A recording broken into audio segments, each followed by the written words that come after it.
are 3, 2, 1, and we're live! Hello all, welcome back to the INVICTUS stream! My name, as always, is Mr. Harlan Guthrie, and I am here with the one, the only Mr. Justin Thomas James! And tonight, we are going to get fucked, Barry Baxter. That's right, tonight we are here with a random one-shot that is going to be an 18-plus game. It's the first time we've ever had a no-no word in the title of our game. Did you know that, Justin? No, I didn't. I mean, it makes sense. What about Newman fucking era? Oh, Newman fucking era was a good one. Newman fucking era. That's right. Tonight is an 18-plus show, and it's the first time I'm going to say 18-plus, like, right off the bat. Although I swore before 18-plus came up. So, you know, you do that which you will want. Ladies and gentlemen, tonight is also going to be a special game for a few reasons. Number one, it's just Justin and I, which is always fun. We miss Joe dearly, but it is nice to do a little bouncy. Second, we are going to be premiering the first iteration of our Invictus role-playing system. What? You can't see Justin's face, but he's like shocked and awed. Why can't you see my face? Now I can. Well, because you weren't talking, wasn't pulling to you. That's right. We have meticulously and detail-orientedly... No, like yesterday I threw some shit on a piece of paper because we do a lot of one-shots here on the INVICTUS stream. And I am tired of trying to find a system that fits into the crazy, wild narrative nature that we have. As well as, honestly, I just want to know whether you succeed or not at something. So we're trying a brand new system. It might totally bomb. It might need some tweaking. It might be perfect. Probably not that last. But we're going to play it tonight and do a few versions of it and sort of fix it on the fly. But yeah, it's going to be a lot of fun. We'll talk about that in a second. But welcome, ladies and gentlemen. If this is your first time watching the INVICTUS stream, welcome. Get ready to get fucked. Welcome. I think I need to clarify the title a little bit. A lot of people think it's like sexual. Oh, that's why so many people are interested. Well, here's the thing. Yeah, go ahead. Oh, well, no, that's not the vibe I get from it at all. It might go that way. Who knows? I think this is, honestly, as Canadians, this is a bit of our, like, heritage, because I think get fucked is a very, probably Australian. Get fucked, eh? Yeah, well, I think it's primarily Australian and then also UK. Get fucked, mate. But it's not something I think you say in the States as much. But get fucked is like, go fuck yourself. Like, yeah. So the title, Get Fucked, Barry Baxter, is not sexual at all. It's basically saying, fuck you, Barry Baxter. But we're not going to rule that out. No! Anything could happen. Nothing's planned. Nothing's written down. Literally nothing. Barry Baxter might get lucky. Barry Baxter most definitely will get lucky in one way or another. So that's right. So that's the title clarification. But like I said, 18-plus show. If you're watching this for the first time, make sure to smash that like button. And give your mother a kiss. And your father. It was Father's Day this past weekend. It was. Yeah. Give your dad a kiss right on the lips. Yeah. Any father. Any father. It doesn't need to be your father. In fact, it shouldn't be your father. It should be. Yeah. Mine went to Harlan. Yeah, Happy belated Father's Day, Harlan. It was not belated at all. It was right on that. Thank you, by the way. That's nice. But yeah, no, it was a good Father's Day for me. Henry did stuff. He did say it a lot. I mean, I had to like remind him. I was like, "Can you say Happy Father's Day?" He's like, "Happy Father's Day, Daddy." I was like, "Thank you."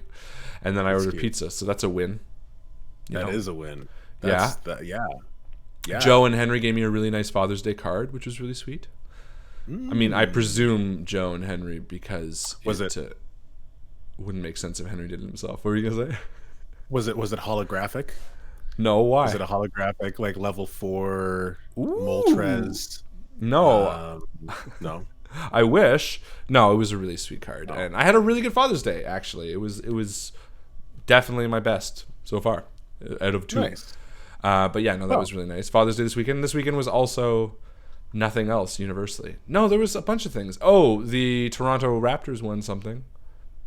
Toronto Raptors won a raffle at the local pizza shop. That's right.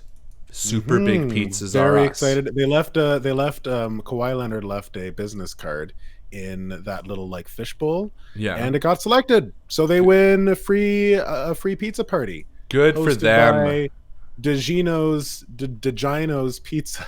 DeGino's. Gina's Get the Pizza. door. It's Diginos. It's Gina. It's the vagina. Get the door. It's the vagina. That's right. Good for them to get that pizza party raffle. I don't watch sports. Is that his name? Kawhi Leonard? Kawhi Leonard. Yeah. Isn't Kawhi like that anime thing? Kuwait. Oh wait, no, that's Iraqi gold. That's Kuwaiti. hentai. That's tentacle porn. Hentai. Anyway, good to them. Good for them. Good on them. And I have a cold. If you can't tell, my voice is a bit, and my nose is a bit. What do you mean, miss? What do you mean, miss? I swear I have a cold. So tonight's game is going to be a bit wacky. I'm hooped up on hoop pills. I took the day off work and rested. And That's what the Toronto Raptors took. Yeah, the hoop pills. Whoop. And I relaxed all day and watched some Deadwood and made some. That's the best kind of wood. Deadwood. Like that flaccid penis. And then I watched the new James Bond movie, which was 3-4 years old now. Spectre. A Skyfall? Oh, Spectre. That's a thing. I haven't seen that one. Is it good? Okay. It was okay. Skyfall was great. I find this new series sort of have like peaks and valleys. Like Casino Royale, fucking 10. Quantum of Solace, meh. Then Skyfall, awesome. Whatever this one was called, Spectre, meh. So maybe the next one will be a peak. Oh yeah, that's what they do. They lower your expectations and then they blow them out of the water. Just like Invictus. And what was last week's game? Last week's game was the Tim Burton-esque toys. And we can't get lower than that. So this week is going to skyrocket. You know what? I got to say, I think the last game was a winner. I think that was the introduction of music to our games. It was the introduction of a community member designed game. That's right. It had a good vibe. It was well run. And I killed a cat in my imagination. You did kill a cat. But tonight you're going to kill a lot more. Barry Baxter can get fucked for all I care. Because I'll do that. Tonight's game. So I'm going to talk really quickly about this new system that we're testing tonight. So basically, here's the concept.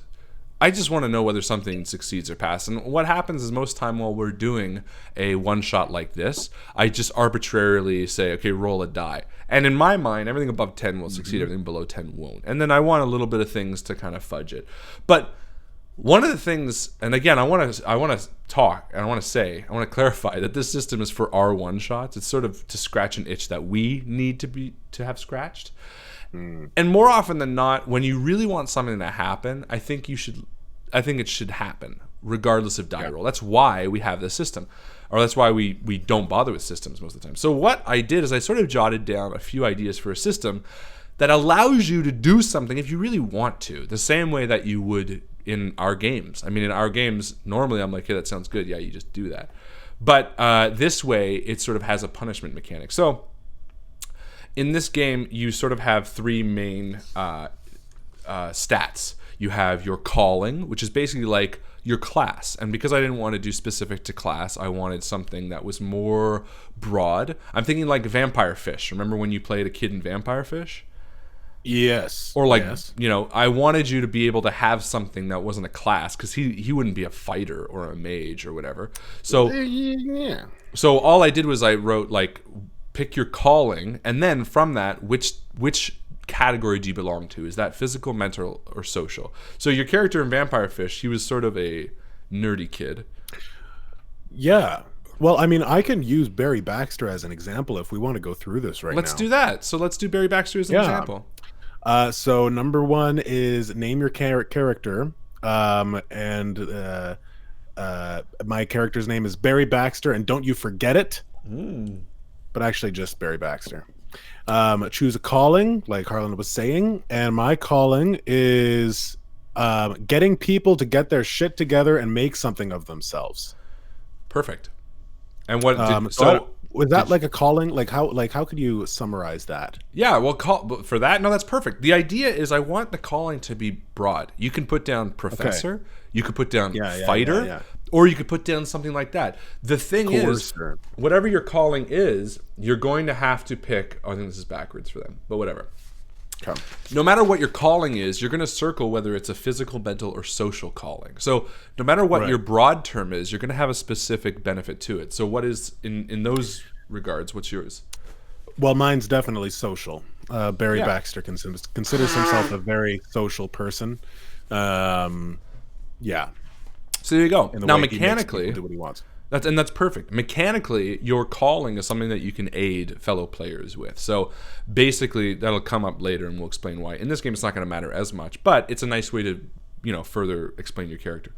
Next, you choose 3 skills out of a list of 6, and these 6 skills are basically your stats that, regardless of what system, are the same.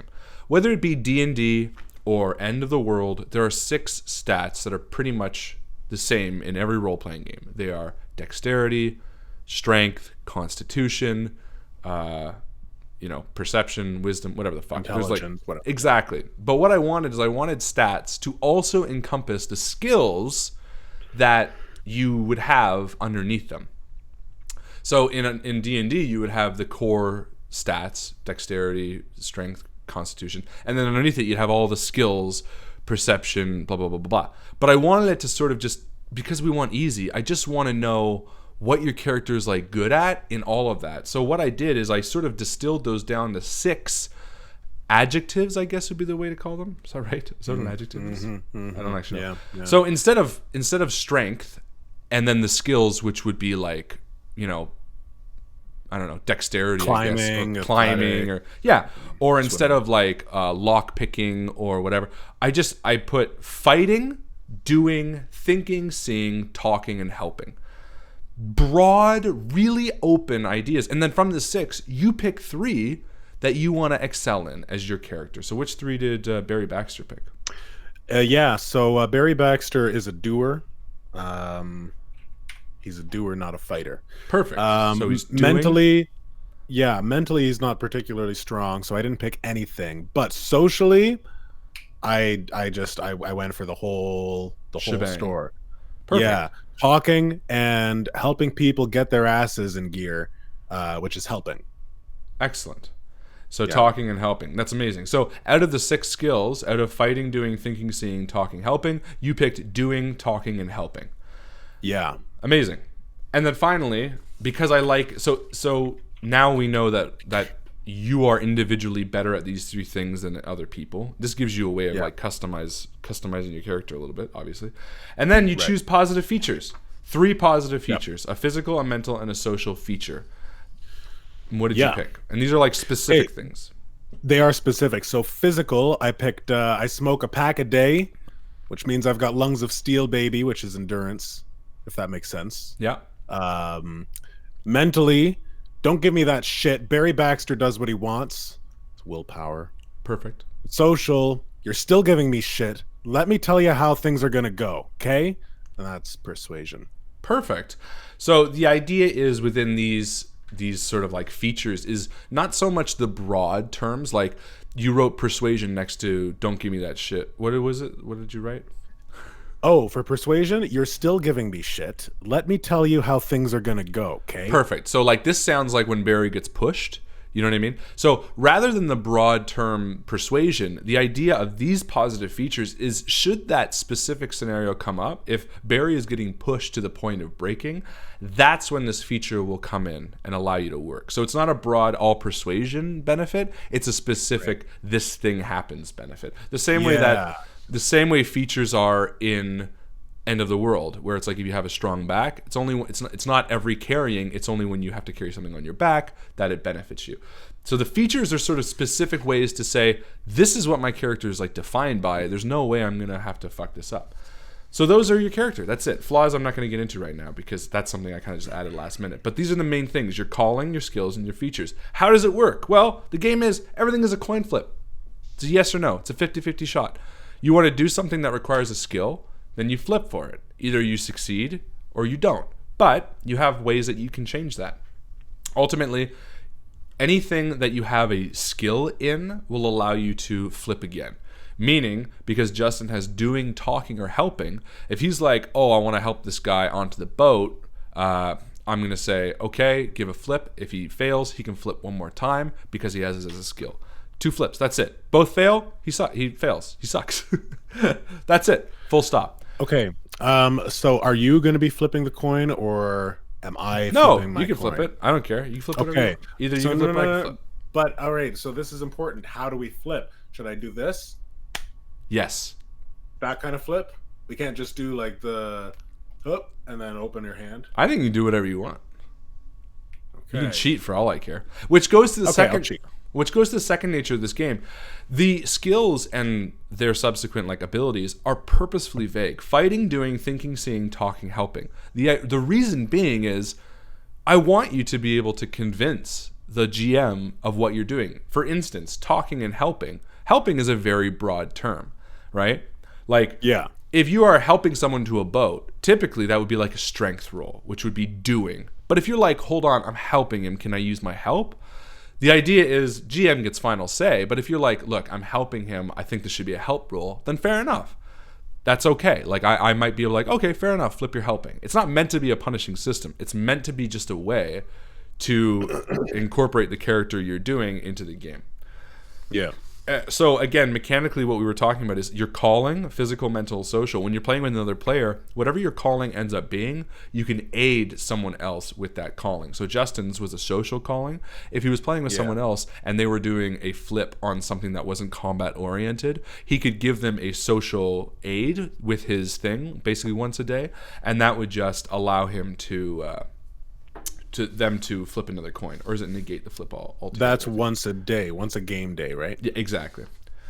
Having your skill, like I said, if you have something specialized, you get to flip again. So you get 2 flips, basically. And then your feature negates a flip. So Justin has some specific features he talked about. In his social specifically, he said, don't push me, or what was your social again? I was basically, you're still giving me shit. This is how things are going to go, okay? So if he gets pushed to the point that I tell him to roll a persuasion flip or whatever, I'm like, hey, flip to try to get this done. He can be like, but my feature says you're giving me shit. This just means, okay, you succeed. Automatic, you don't have to flip. Because this is what you're like special in. Yeah, exactly. Right. Other than that, it's pretty straightforward. If you have a weapon, you get an additional flip. I can give you advantage, which gives you an additional flip. All enemies have 1 health, meaning 1 flip successfully kills them. And then the main sort of feature about this game is the auto success, which we were talking about. So the final sort of thing of this game is if you want to do something and you flip and it fails and you don't have a skill to give you another one, but you really want it to succeed, you just say, yeah, I really want it to succeed. And of your 5 fingers, you lower 1. This game has a coin and 5 fingers, and you have 5 chances to do something. So let's say Justin really wanted to pull someone up on the boat. He says it's a helping roll. I'm like, yeah, that's cool. You flip it. It comes up tails or whatever his non-chosen side is. He fails. He's like, well, it was helping. I get to flip again. I'm like, okay. He flips again, still fails. He's like, fuck. This is really important to the scene and to my character. I don't want this failure to like ruin the entire game. So I'm going to spend one of my fingers, is what he says. Okay, fair enough. It works. It succeeds. He decided that it wasn't worth doing it. It had to succeed no matter what. And that's great. But he gives me a finger by doing that. The GM starts off with a closed hand. All players start off with 5 fingers. Every time they do something, like force points in Star Wars, is they throw one to the GM. So then I have the option to switch one of his rolls. This can be for the benefit or for the negative, meaning he could fail something that I want him to succeed at, which would be weird, or he could succeed at something that I want him to fail at. As long as he's given me points, I can spend them back. However, once they're spent from the GM, they're done. I don't think they're going to go back and forth. Right, they're not going to go back and forth like Star Wars. I don't think so. I don't know. This is the first. It would be a lot. So. It would be a lot. You wouldn't need 5 fingers if it was that economy. That's what I'm thinking, and I'm also thinking there's going to be ways that you can refill your fingers through flaws. Ooh. But yes. So why don't you talk a little bit about flaws? Well, I haven't thought too much through the flaws yet because I want to try the core mechanics first and see how it works. Gotcha. Okay. The other big thing about this game is like. In combat, you have 5 health as well. So I kind of figured it. Right hand is your health, left hand is your points or whatever. So you play the game like this. Well, you do not touch anything. The idea is most of the time only one person needs to flip a coin. And when you're not flipping, you don't have to. But anyway, the idea is that, and this is something I'm toying with, but my thinking is you have 5 hit points. After combat, they refill. And during combat, if you lose all 5, you die. And if you die, you take over the NPC who killed you.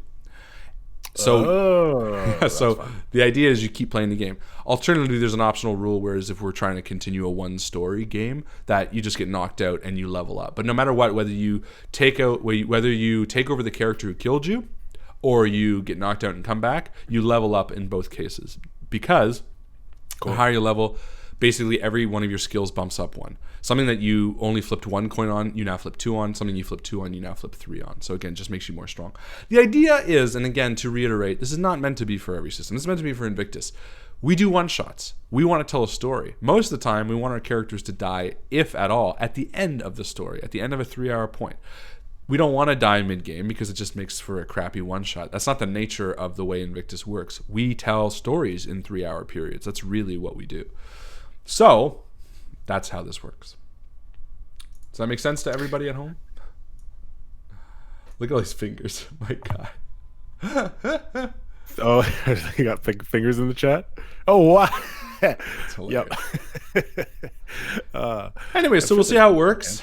We're going to see how it works. Ultimately, the whole point of this is a narrative system, so narrative will like rule it all. You know, if you're meant to succeed at something, regardless, you'll succeed at something, and we'll go from there. Let us go from there. It did make me think though, like this whole like wanting something to succeed and like giving something away. What about like strip D&D? Is that a thing? Ooh. Have people done that? Maybe we should just do strip Invictus game. Let's just do strip Invictus. Oh, you want that to succeed? Strip Victus. Your underwear is gonna have to come off. Okay. I mean, this has to be willing because otherwise it gets really fucking uncomfortable. But I totally agree. Oh, of course. How sexy would that be? Maybe we should just play it today. I already have like 3 buttons. You're already halfway there. I'm I'm the lowest I've been because it's really hot in here. I don't have anything on underneath my shirt. Wow. I don't have anything on underneath my skin. I just have my flesh. So yeah, that's the system. I wrote down some examples. Example, Justin wants to pick a lock. Harlan, the sexy GM, tells him to flip on his doing, since picking a lock is typically a doing action. However, Justin says he wants to fight the lock, since fighting is a skill that he's chosen and would grant him an additional flip. Harlan thinks Justin is being silly, but says fine, since the door isn't important anyway. Justin flips twice, once for the door and again because he's using his fighting skill. On his second flip, he lands heads up, his chosen success side, and the door is unlocked. However, since Harlan is petty, he tells him that Justin kicked the door open and alerted all the monsters inside. Justin and Harlan stare daggers at each other. This is like every Wednesday night. And then here's one on spending. Joe wants to clobber some baddies and flips her fighting coin, which sadly fails. However, she said a really cool one-liner and wants it to succeed, so she lowers a finger and explains how she kills the baddie. Harlan, the GM, is happy because it was badass, and also because now he has a finger to fuck up their day in return. See? 2 examples. Perfect. We're going to see how it works. Who knows? Maybe it'll be the next great Invictus system. Honestly, it's better than being like, roll a d20. Yeah, that succeeds or not. Just, it like minimizes the chances. I just be like, flip a coin. Yep, you succeed. Natural 20. And I have a great coin for it too. I have one side that's a 20. Oh, that is. One side that's nice. That's a 1. So basically, no matter what, it's like a. That's a great coin. I really like it. That's really cool. Yeah, mine is. I've got one too. I've got a cool coin. So this is. That's a picture of a Canadian quarter. That's a queen, and then this is a picture of a moose. That's So which is going to be your success side? You need to pick it in advance. I'm going to pick the moose, the Canadian moose. For success. Yeah. Perfect. And I'm going to pick... Okay, it's not actually a moose, okay? I know it's not a moose, but I'm just saying it's a moose to be funny. Is it a moose? What is it, an elk? Elk, I think, or a caribou. Caribou. We ready to do this? I'm ready. I'm ready. Let's do this. Let's do this. There's a lot to the story. People are going to have to find out. Okay, mute yourself because I'm going to put the video on. Okay, I'm going to start boiling some tea. You do you. Ladies and gentlemen, without further ado, get fucked, Barry Baxter.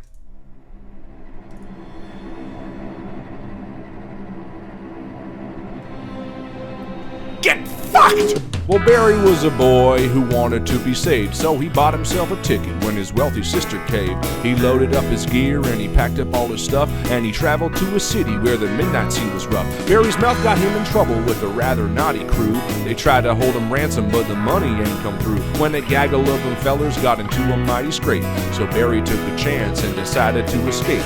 He sneaked upon a steamer that was heading back to home. Barry felt a sense of pride having lived out on his own. The burden of his trouble sure did hold a heavy load, and as he lit his last cigarette, the gas tank did explode. The crew and all the cargo done got burned and turned to smoke, and all that did escape was poor Barry in a boat. Now he's floating on the ocean without foe and without friend. Very sure that this is gonna be his whimper of an end. Oh, Barry Baxter, Yee-hoo! In the middle of the ocean, on a small life raft, sits a man named Barry Baxter.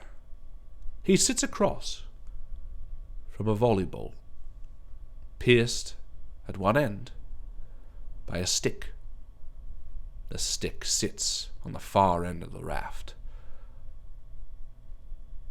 The two make eyes at each other. The volleyball, a painted face in marker. Barry Baxter eyeing the creature down. "How many days has it been, Barry?" says the volleyball. "How many days has it been?" I told you to keep count. "I don't know how to keep count. I never learned," the volleyball says. I taught you last week. "You only got up to 5, and I don't know any higher."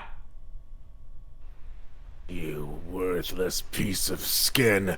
I ought to just kick you off this boat right now. Oh, you'd like that, wouldn't you? Without any friends, without anyone to keep you sane, what are you going to do? Just die there? Die alone in this boat? Yes, that's the Barry Baxter we've all come to know. Someone who just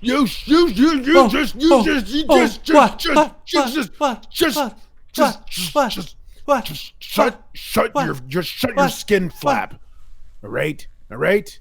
Get your finger out of your nose. You disgust me, you spherical object. I wish you were a beautiful babe with giant bazongas. Yeah. But you're not. Yeah. You're just a ball. Doesn't even have any limbs. Nah, well, that's right. And there's nothing you can do about it because I'm the only friend you have around here. It's not true. Yes, it is. No, it's not. Yes, it is. You threw the cutlery off 2 days ago. Just don't stop giving me shit. I've got the boat. I've got my loincloth. I've got my glasses, which miraculously made it. Yeah. That's it. Yeah. That's all. I've got friends, okay? Do you feel guilty about all the people you killed on that boat? I need a cigarette. Yes, another cigarette, so you can smoke it next to the open gas tank and blow the entire ship up. All right. You know what? Thought That's I forgot not my about fault. that, didn't you? You thought I forgot about that. Designs a boat with an open gas canister right beside where people would be smoking cigarettes. They were all right? refilling it, and there was no smoking on the ship at all. It said specifically. I know what people say, but you know me, I'm not one to follow signs, okay? No, I barely know you. All I know is the expression you've given my blank face and the burn mark that your explosion caused on the back of my head. The volleyball sits pierced on a stick on one end of the raft, Barry Baxter on the other. Surrounding them is nothing but the blue, crisp waters of the ocean. Who is Barry Baxter? And how did he end up here? All right. Barry Baxter. I'm Barry Baxter.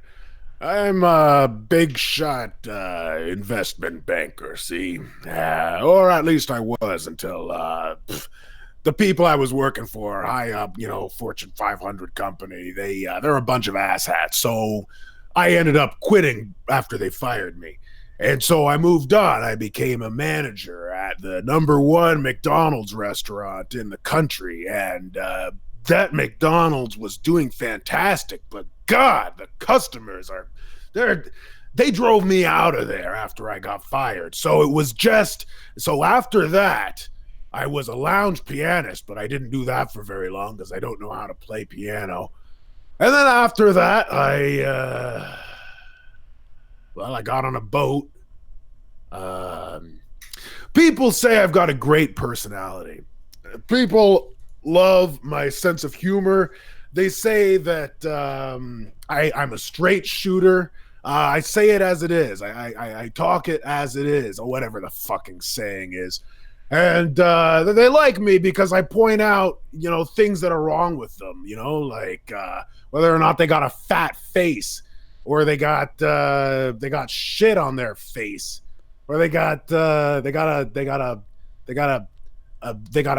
volleyball for a body. Fuck, will you shut up? Darren? You shut up.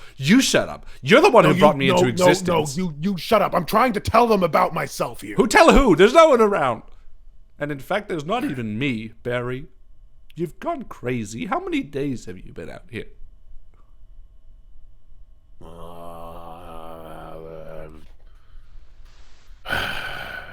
Well, see, this goes back to my investment banking days. I'm very good with numbers. So if I were to carry the 1 and add the 7, I would have been here for 8. Way too long.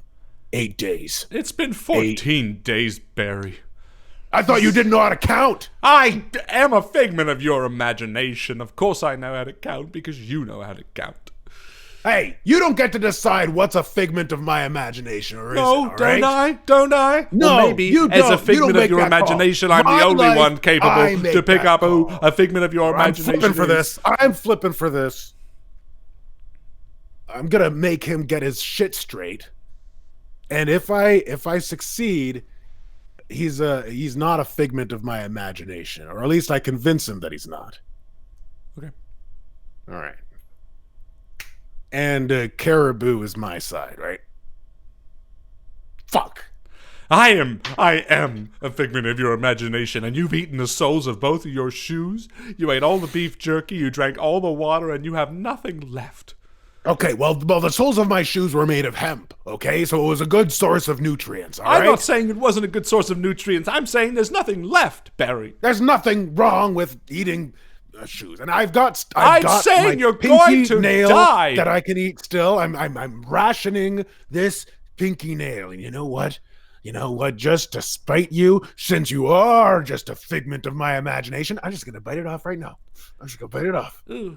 I'm just going to bite it. Fuck! Hangnail! Fucking hangnail! Barry, I know you don't want to hear this, but I think you're pretty much dead. You're right about one thing.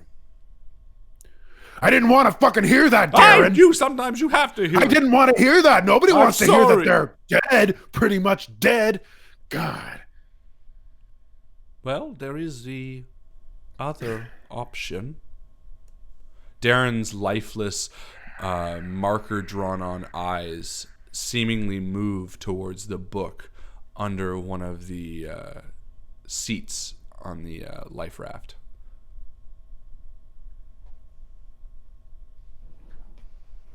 What are you looking at? The book. There's always the book, Barry. I don't like those. I know you don't, because I am part of you. But ultimately, there's nothing left, is there? Look around us! And you look around at the pristine blue of the ocean. It's been 2 weeks since the ship that you had been voyaging home on exploded. You were thrown clear of the fire and debris, and to your understanding, everyone else was either eaten by sharks, drowned, or died in the explosion.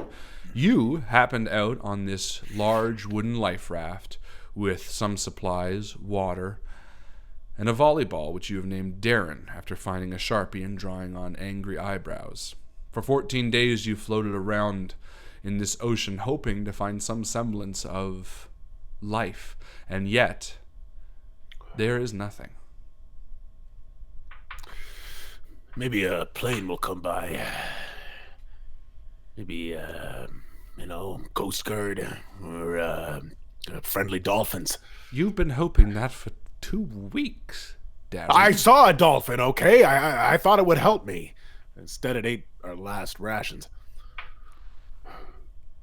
Our last rations? You didn't include me in any of those rations. Barry, maybe you should try the book. All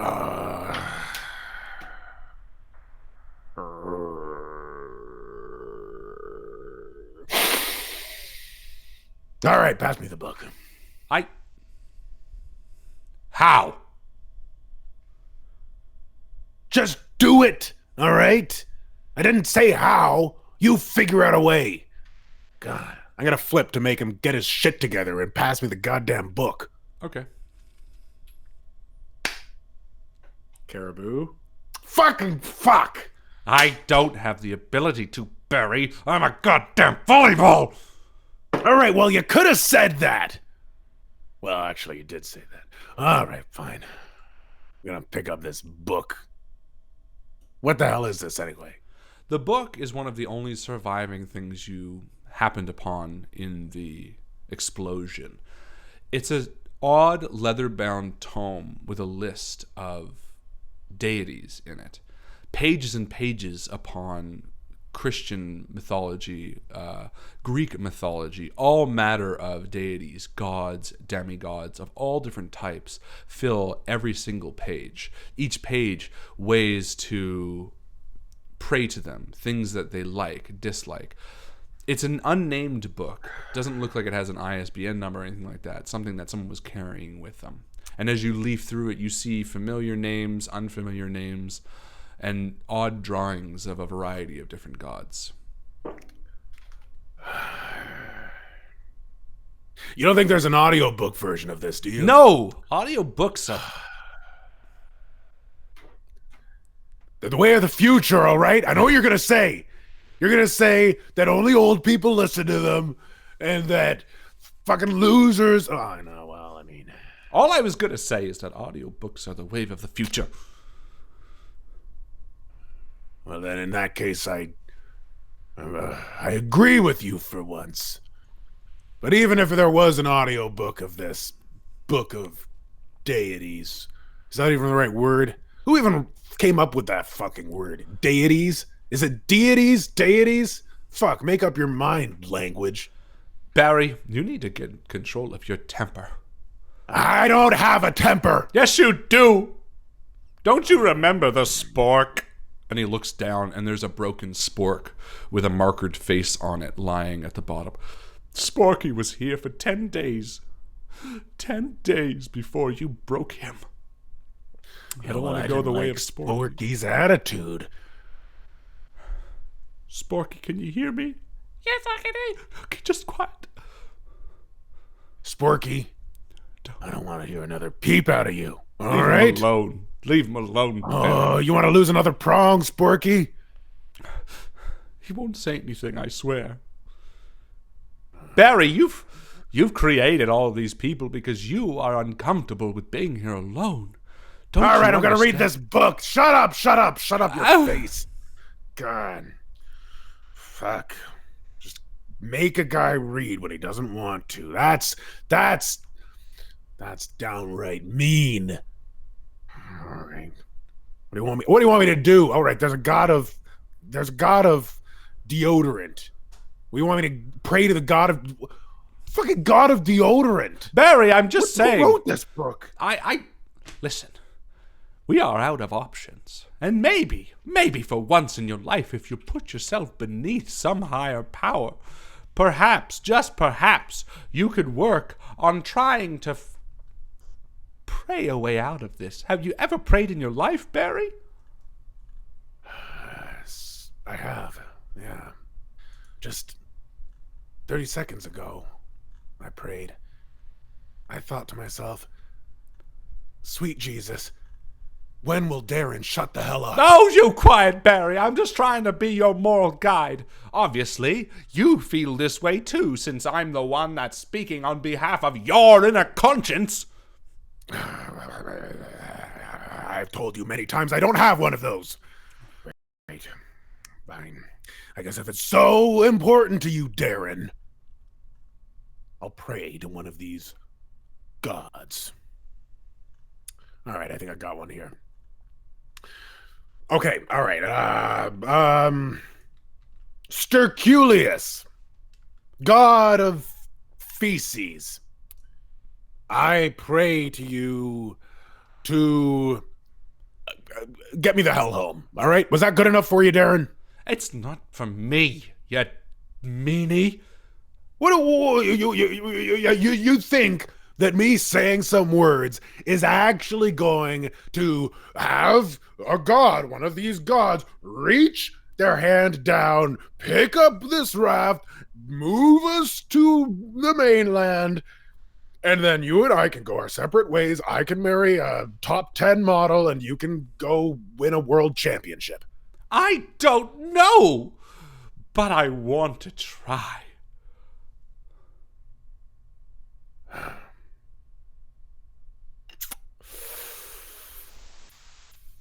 Well, I've tried everything else. And I don't think a plane's coming anytime soon. Or a helicopter. Or those damn dolphins. So I guess I'll give it a fucking try. All right. Doesn't matter which one I pray to. Do you have a preference? No, just do them all. All right.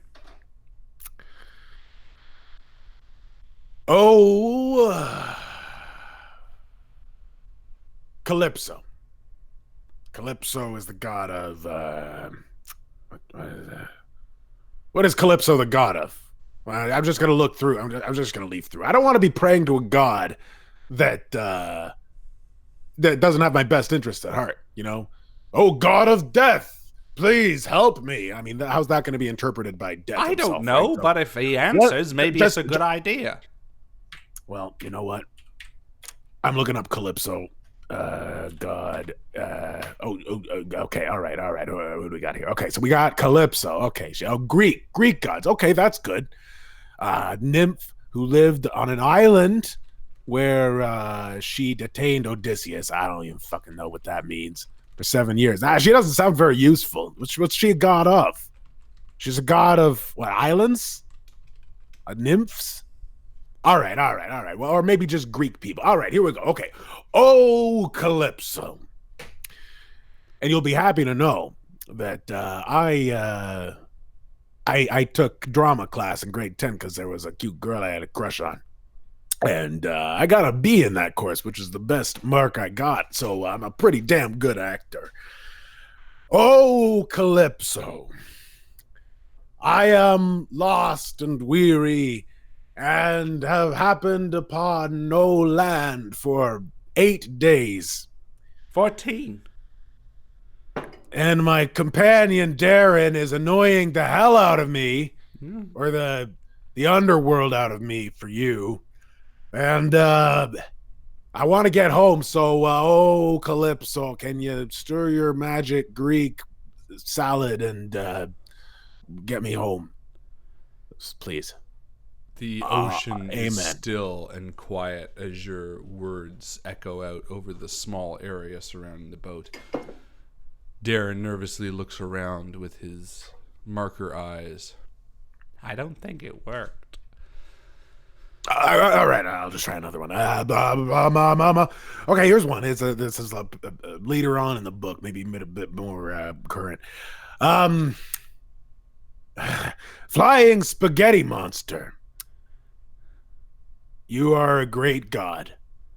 You are delicious. You have big meatballs. And, oh my God, don't even get me started on Italian food. Oh my God. Oh, I love Flying Spaghetti Monster, I love your food. All right, I would love it if you came and brought me some of your food because I'm starving right now. Last thing I ate was a fucking fingernail. All right, so Flying Spaghetti Monster, I'm actually speaking from the heart right now, Darren. I actually really want this Flying Spaghetti Monster to fly on over like an airplane and deliver some of that sweet, sweet pasta. I don't think you eat the god himself, do you? Well, I don't know. Should I? I guess they eat the body of Christ, so maybe. Well, no, but that's Christianity. Well, yeah, right. The meatballs and spaghetti. I guess so. Like the body of the bull. Well, just pray to him already. Let's see. Okay, all right. Amen. Jeez. And your voice echoes out across the ocean again to no answer. Eventually, you skim through the book to come across a number of gods of various objects of types. You skim through origami, praying loudly, Darren waiting on each word, spaghetti ice, silhouettes, dolls, cauldrons, gramophones, prosciutto. Eventually you land on the unnamed god of geodes. All right. Try this one. Oh, geode god. God of geodes. Rocks are cool, especially when you break them open. Are you a geode still if you haven't been broken open, or are you just a rock at that point? Anyways, getting, beside myself. I'm lost. I need some help, and I'm hoping that you and your sweet geodudeness can help me out, because I want to get back to solid ground. You know what I mean, geode god? Solid ground, Can't you laugh at my jokes, Darren? Just pray to him already. Okay, all right. Power be, bless you, and yada yada. Amen. And again, your voice echoes out across the small area surrounding the boat, and poof! Sitting in front of you is about a 5.5 foot creature. Its skin is black and red in sort of a mixed dark tone. It swirls. Its flesh is covered in a thin fur that you can see through. It has a long tail that sticks up around its back and ends in a point. Its face is long and almost gaunt. Its features are animalistic, and yet it has a human-esque smile and soft black eyes. Its eyebrows are expressive, and its hair is almost like a mane that runs down short in the back. 2 white ivory horns stick up from either side of its skull, and it sits across from you, buttering a bagel. Halfway through, it stops and just turns to you. What? Who the fuck are you? Make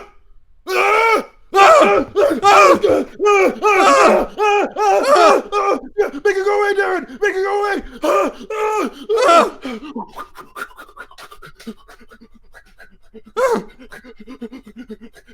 Darren, paddle! The creature sort of looks around at who you're talking to. Oh, God. Yeah. Oh, God. Yeah. Is it gone, Darren? No. What? No, my name's not Darren. What? Yeah. Oh, my God. Oh. Yeah. What the fuck are you? I know. Oh, my God. What? Oh. Wait, what do you mean, what the fuck am I? What the fuck are you? Well, fuck. What? Don't swear at me. Don't swear at me. Who the hell do you think you are? Get fucked. Swearing at me. Hey. You don't fucking know me. You don't fucking know me. Listen. Hey, fuck you. Fuck you. I said fuck you first. Fuck Give you. Give me some of that fucking bagel. No, fuck you. I'm fucking hungry. Fuck you. No, fuck you. Fuck you. Fuck you. Oh, fuck. Hey, what's your name? What's your name? What's your name? What's your name? Okay, fuck. My name's Barry. Fuck you, Barry. Well, fuck you. Fuck you. Fucking whatever. Fucking what are you, God? Bagel eating bastard. You. I said, fuck you. Fuck you. Hey. All right, I'm rolling. All right. I'm rolling for this shit. All right, he's gonna get fucked. All right, that's what's gonna happen to this guy. All right, if I roll caribou, you better bet your ass that guy's getting fucked. All right, that sounds wrong. What All are right, you rolling? What are you rolling on? Fuck, motherfucker. Whether or not he stops saying fuck you, but It doesn't work like that. It's still an RPG. You're just flipping on like skills No, I know. and stuff. I just think it's great that I keep on losing. I keep on getting heads. He's like, all right. Hey. Sorry. You caught me off guard. I was sitting in my kitchen. I was making a fucking bagel. And I'm here in the middle of the ocean with some ugly motherfucker. I'm sorry for screaming. Okay? What was your name again? All right. First of all, What was your name again? I haven't seen a razor in 14 days, okay? And I'm wasting away. I haven't been able to get to the gym, okay? Yeah. So when you call me ugly, that hurts. Well, but know that it's conditional, all right? Hey, listen. What was your name again? I forgot. Barry. Barry. My name's Fuck Barry. you, Barry! Fuck you! Fuck you! Motherfucker. All right. Well, you know what? Thank you. Very nice meeting you, God. I'm finding another God, all right? And I pick up the book. I start flipping through it. And he Fucking goes to reach for the assholes. book. Do you want to flip or do you want me to flip? I'll flip. Okay, so he goes to grab the book from you. Motherfucker! And he grabs the book and just like tosses it off to the ocean. It's like, and it lands like 50 feet away. Now, why the hell did you go and do that, huh? Did you like that? Was that you? Fuck you! Well, what's your name? What's your name, huh? Oh, mine? Yeah, what's your name? Huh? What's Tell me what your name is. Tell me what your fucking name is. What is your name? All right, well, you're a piece of shit. You're a piece of shit. I was sitting in my kitchen eating breakfast, and you brought me here. My wife's gonna be hella pissed. I don't know where the fuck I am. You have a wife? I find that fucking hard to believe. Why? Have you seen you? Have you seen the way you eat? Most of all? You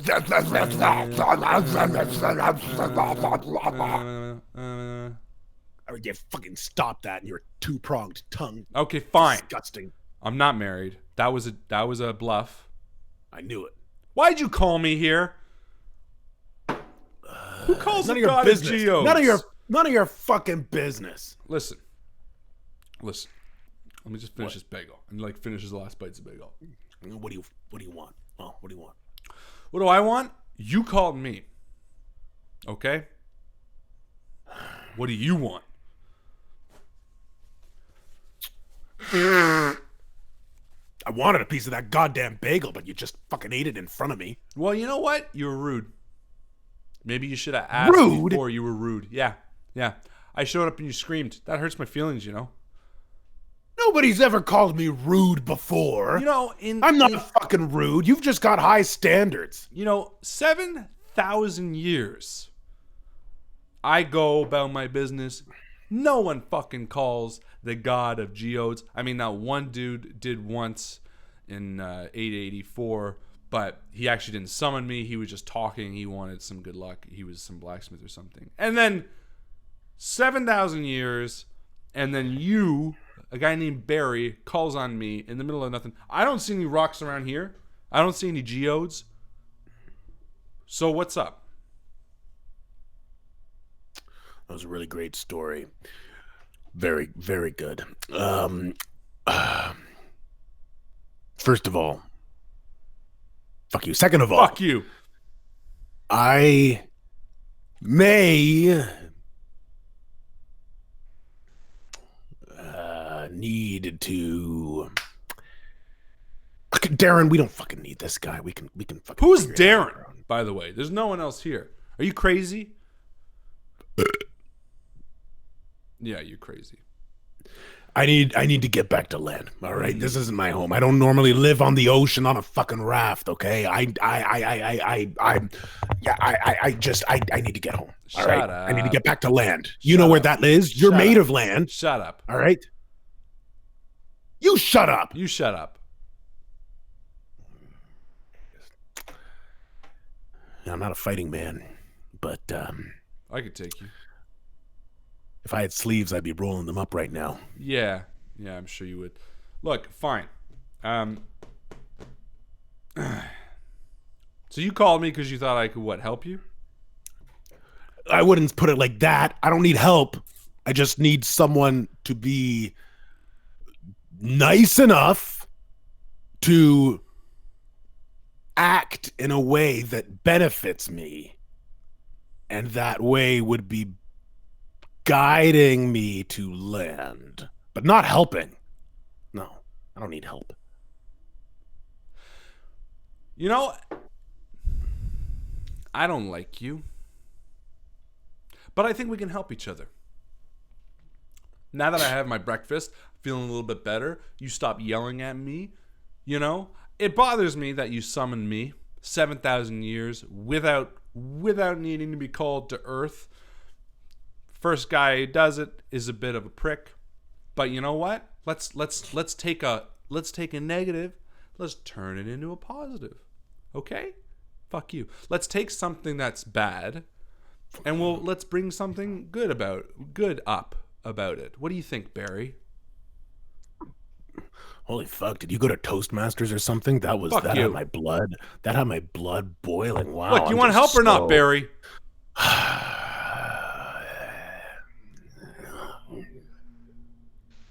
Yeah, could you help? Yeah, I fucking thought so. That's what I fucking thought. That's what all right, I fucking thought. Fucking rub it in my face, okay? Well, you know what? Maybe have a little bit. I need some help. Yeah. All right, I'm a human. Okay. More than you can say. Watch, and there's another buttered bagel on his hand. Look.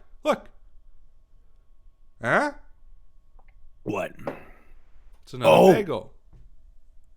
You think I want your fucking bagel? You don't want my fucking bagel? Probably tastes like shit. But fine. And he takes it and he throws it off. No. Yeah. That's right. Fuck. All right. Look. Okay. Let's just put it all aside. We're both having bad days. I got interrupted at breakfast. You've been here for what? An hour? 2 hours on the ocean? It's like 8 days. 8 days. Okay. Well, you have a bit more of a right to be angry than I am, but let's just say we're both equally angry. Okay? Let's leave it at that. The truth is, we both need each other in this case. You need me to save your life, and I need you because unfortunately I don't get to go back to where I came from until I fulfill whatever you needed me to do. You know what I mean? It's kind of like one of the things about being a god. Yeah. Whoa. Okay. Well, in that case, there are a few things that you can help me with. First off, I'm gonna need another bagel. No, hold on. What do you think this is? You think I'm just gonna do what you want? Well, if you want to go back up to your heaven, or I doubt it. Then yeah. I can't go back to where I came from. Don't mean I can't fuck off from here. Watch, boom, and he's like gone. Oh fuck. Ah, fuck that. I think I fucked that up. And he's back, and he's eating like a giant turkey leg. I didn't go anywhere. I just went to Disneyland, and I got this fucking turkey leg, and it's fucking delicious. Yeah. Also, Disneyland is cool, but really kind of... What's the word, Barry, when it's hyper-commercialized? That's what I'm talking about. All right, you gonna give me a bit of that, or are you just gonna keep talking about? No, and he tosses it off to the ocean. Fuck, you're wasting food. You shouldn't fucking waste food. Fuck you. Were you raised in a barn? Fuck you. I wasn't raised at all. I was birthed from magma. Anyway, look, I can fuck around here. I can have some fun. But if you die, actually, I don't know what happens if you die. Maybe I should kill you. I don't want to find out. And no, you're not. You can try. Fucking try it. Yeah. Yeah. Try to kill me. Yeah. I'm right here. Yeah. What are you gonna do, huh? Are you gonna spread butter over me to death? No, but he like opens his hand. He's got like big long claws. I could probably slit your throat with these though. Yeah. Those are pretty long claws. Let's save that as a plan B. All right, look. I need to get you off land. You need to help me in a few different ways. Let's do this first. Oh, look, I'm gonna feel better about helping you if you help me first. Sound good? You want me to help you get back to godhood or something? Take my hand. Take my hand. Yeah, I don't want to touch you. Just touch my hand. Just touch my hand. Take it. Touch it. Fucking fine. Poof! You're standing in sort of a courtyard. It looks like it's almost a medieval city. There's tall stone walls around you. The fountain in the center is babbling softly, and the stones underfoot are well worn with footfall and cart traffic. There's a man standing next to you with gray mane hair and long ears. His eyes are eerily familiar, and he looks back at you. Hey, stupid, it's me. I can't look like myself here, so it's me. By the way, my name is Tander. Nice to meet you. What'd you say your name was again? Barry. Yeah, fuck you, Barry. Fuck you, Fuck Tander. You. Fuck you. I know your name, Tander. Fucking Tander, fucking piece of shit. Tander. All right, tandoori chicken. Why the fuck are we here? Okay, so like this is probably where my first love was. Her name's Ethel.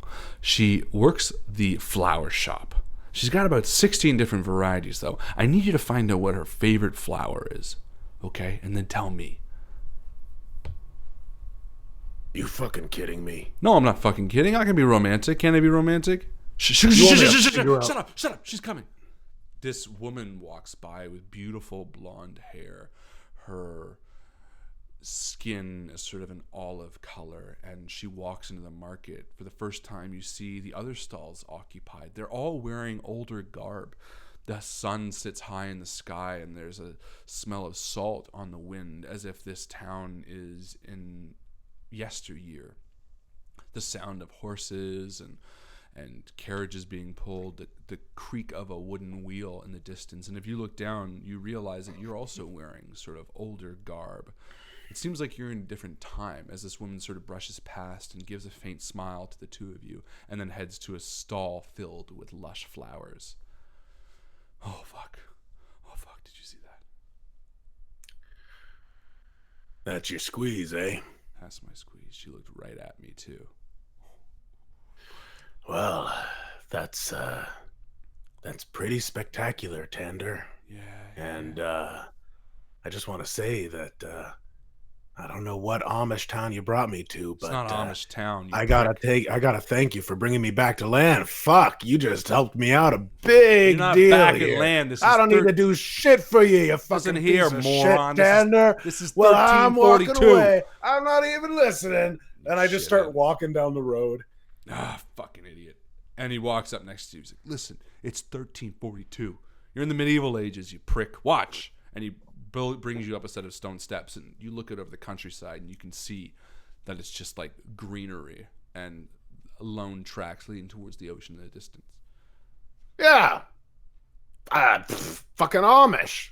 It's not Amish, you prick. sounds Fuck you, like. Barry. Fuck you. Listen to me. You're in the medieval ages. You want to stay here? Sure. You just have to shit with your hand, wiping it constantly. Oh, fucking diseases are rampant, and anyone who doesn't believe in God gets that. And he turns, and there's like a dude hung on the cross. Yeah, they do it here too.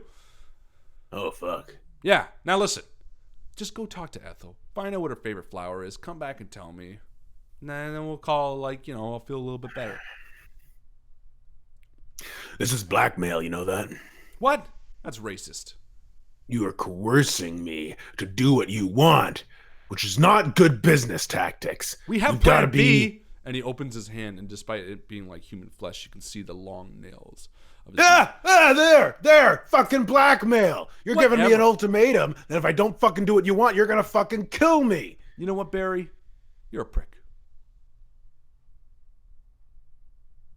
Takes one to know one. Maybe. Go talk to Ethel. And he walks down the stairs and goes sits by the fountain. And talk to Ethel. I wish fucking Darren was here. At least Darren and I could hold a decent conversation. This piece of shit is just... It's like talking to a piece of shit.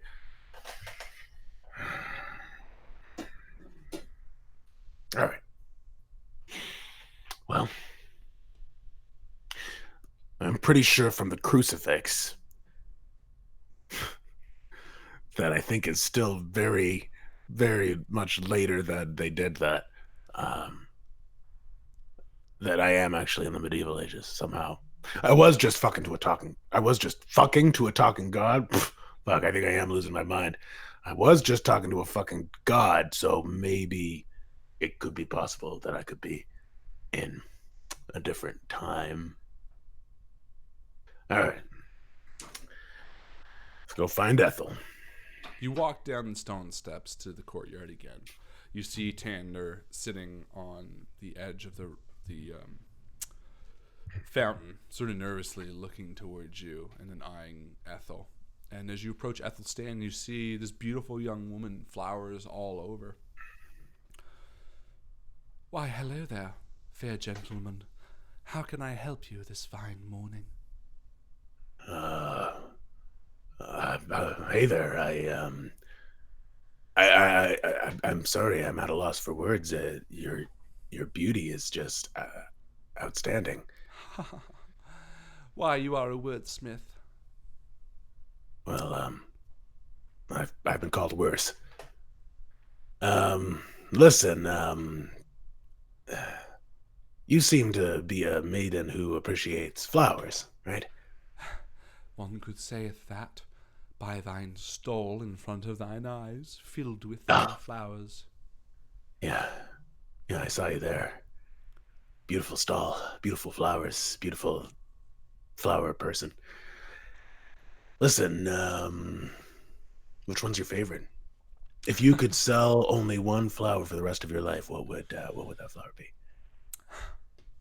Thine on such a charmer. Why don't you give me a flip? All right. And you're using talking? Social? Talking, yeah. Yeah, so you can flip twice. I can't fucking flip coins! 1 second. Live action shot. Caribou, baby. Nice. She says, well, thine favorite flower is not one that you would expect. While most women prefer daffodils and roses, I prefer the thistle. And she picks up a thistle. Oh, watch. Don't those have thorns? I like a bit of bite with my flower. You don't say. Well, that's good to know, Miss... Gorgenstein. Beautiful. I fare thee well. Don't fare thee for so long. Please, come back soon. I may. And you turn around and see Tander sitting on the thing. Well, what kind of flower does she like? It's okay. I got this. No, give him the thumbs up. What kind of flower does she like? Oh, it's she's a big fan of daffodils. Yeah. Okay. Perfect. Yeah. Daffodils. Okay. Next, you got to find out what like candy she likes. What kind of sweets she likes. Okay. Oh, yeah. Oh, okay, that's a good idea. Oh, Miss Gorgenstein. You turn I say, around, catching and up with her. looking away. Yeah, she's carrying another bushel of flowers down to the waterfront. Well, hello. I didn't quite catch your name. Oh, my name is Barry Amos. Pleased to meet you, Barry Amos. Would you like to walk with me to the riverside? I have some flowers to let dry. I would like nothing more. Thine such a charm cometh with me. And she walks down. You move down a beautiful sunlit path. The birds are loud. The forest is right at the edge of the town. And as you move down, you see the hills stretching out, these small little farms and hamlets of the people that live in the surrounding village. And as you reach the river's edge, she bends down and lays out some flowers. How can I help you, Barry Amos? You said you had more questions for me. Oh, well, a woman as fair and kind and sweet as you are likely has her fair good taste in food. Would Barry Amos be wrong? No, you wouldn't. What is your favorite sweet? What tickles your taste buds, if you know what those are? Well, I'm not like most women. My favorite sweet is that of the elderberry. The elderberry. It is a fine fruit.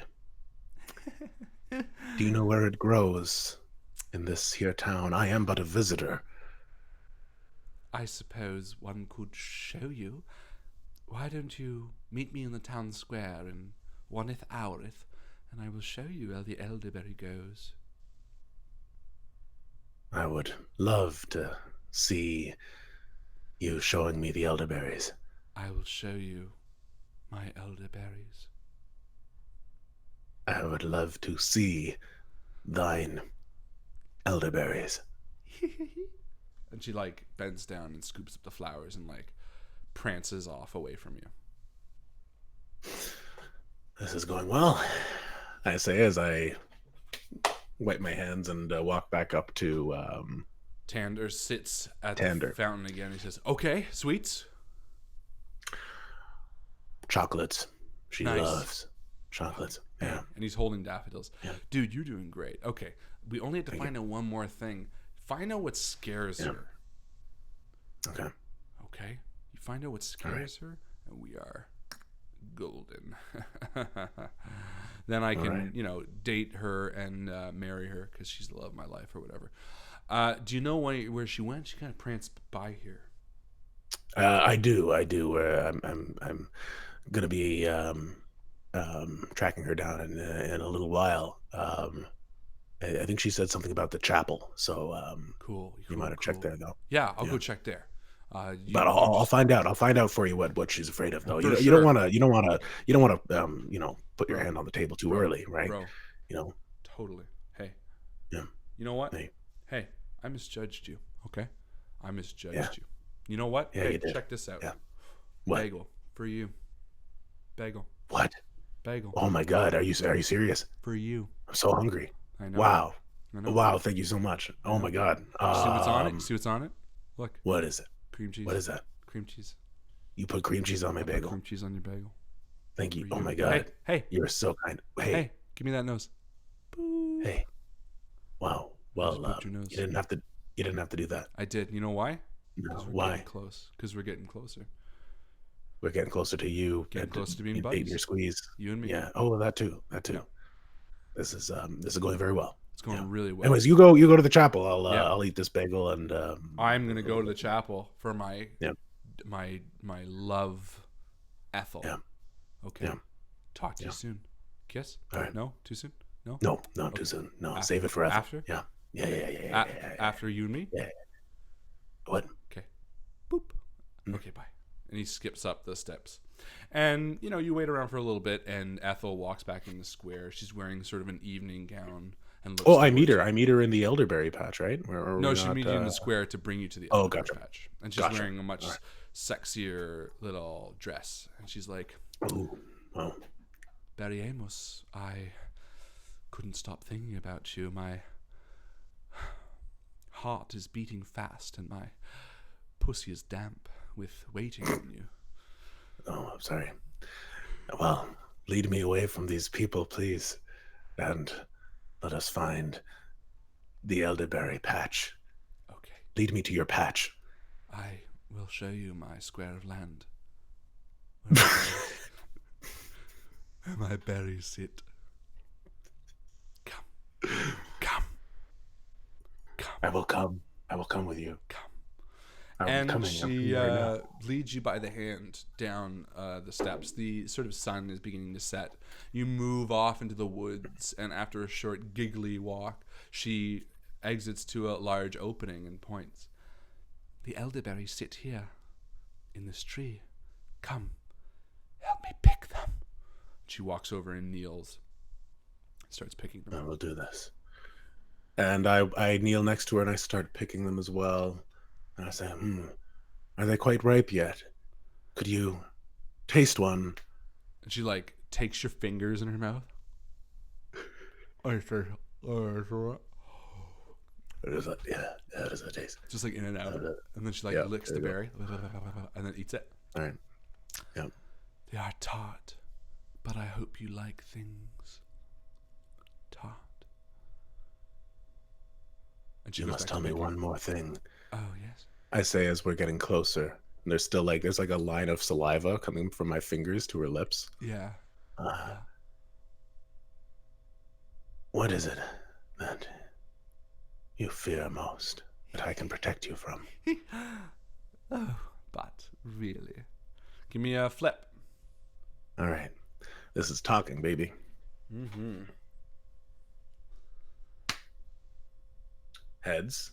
Gonna roll again. One. Tails. Nice.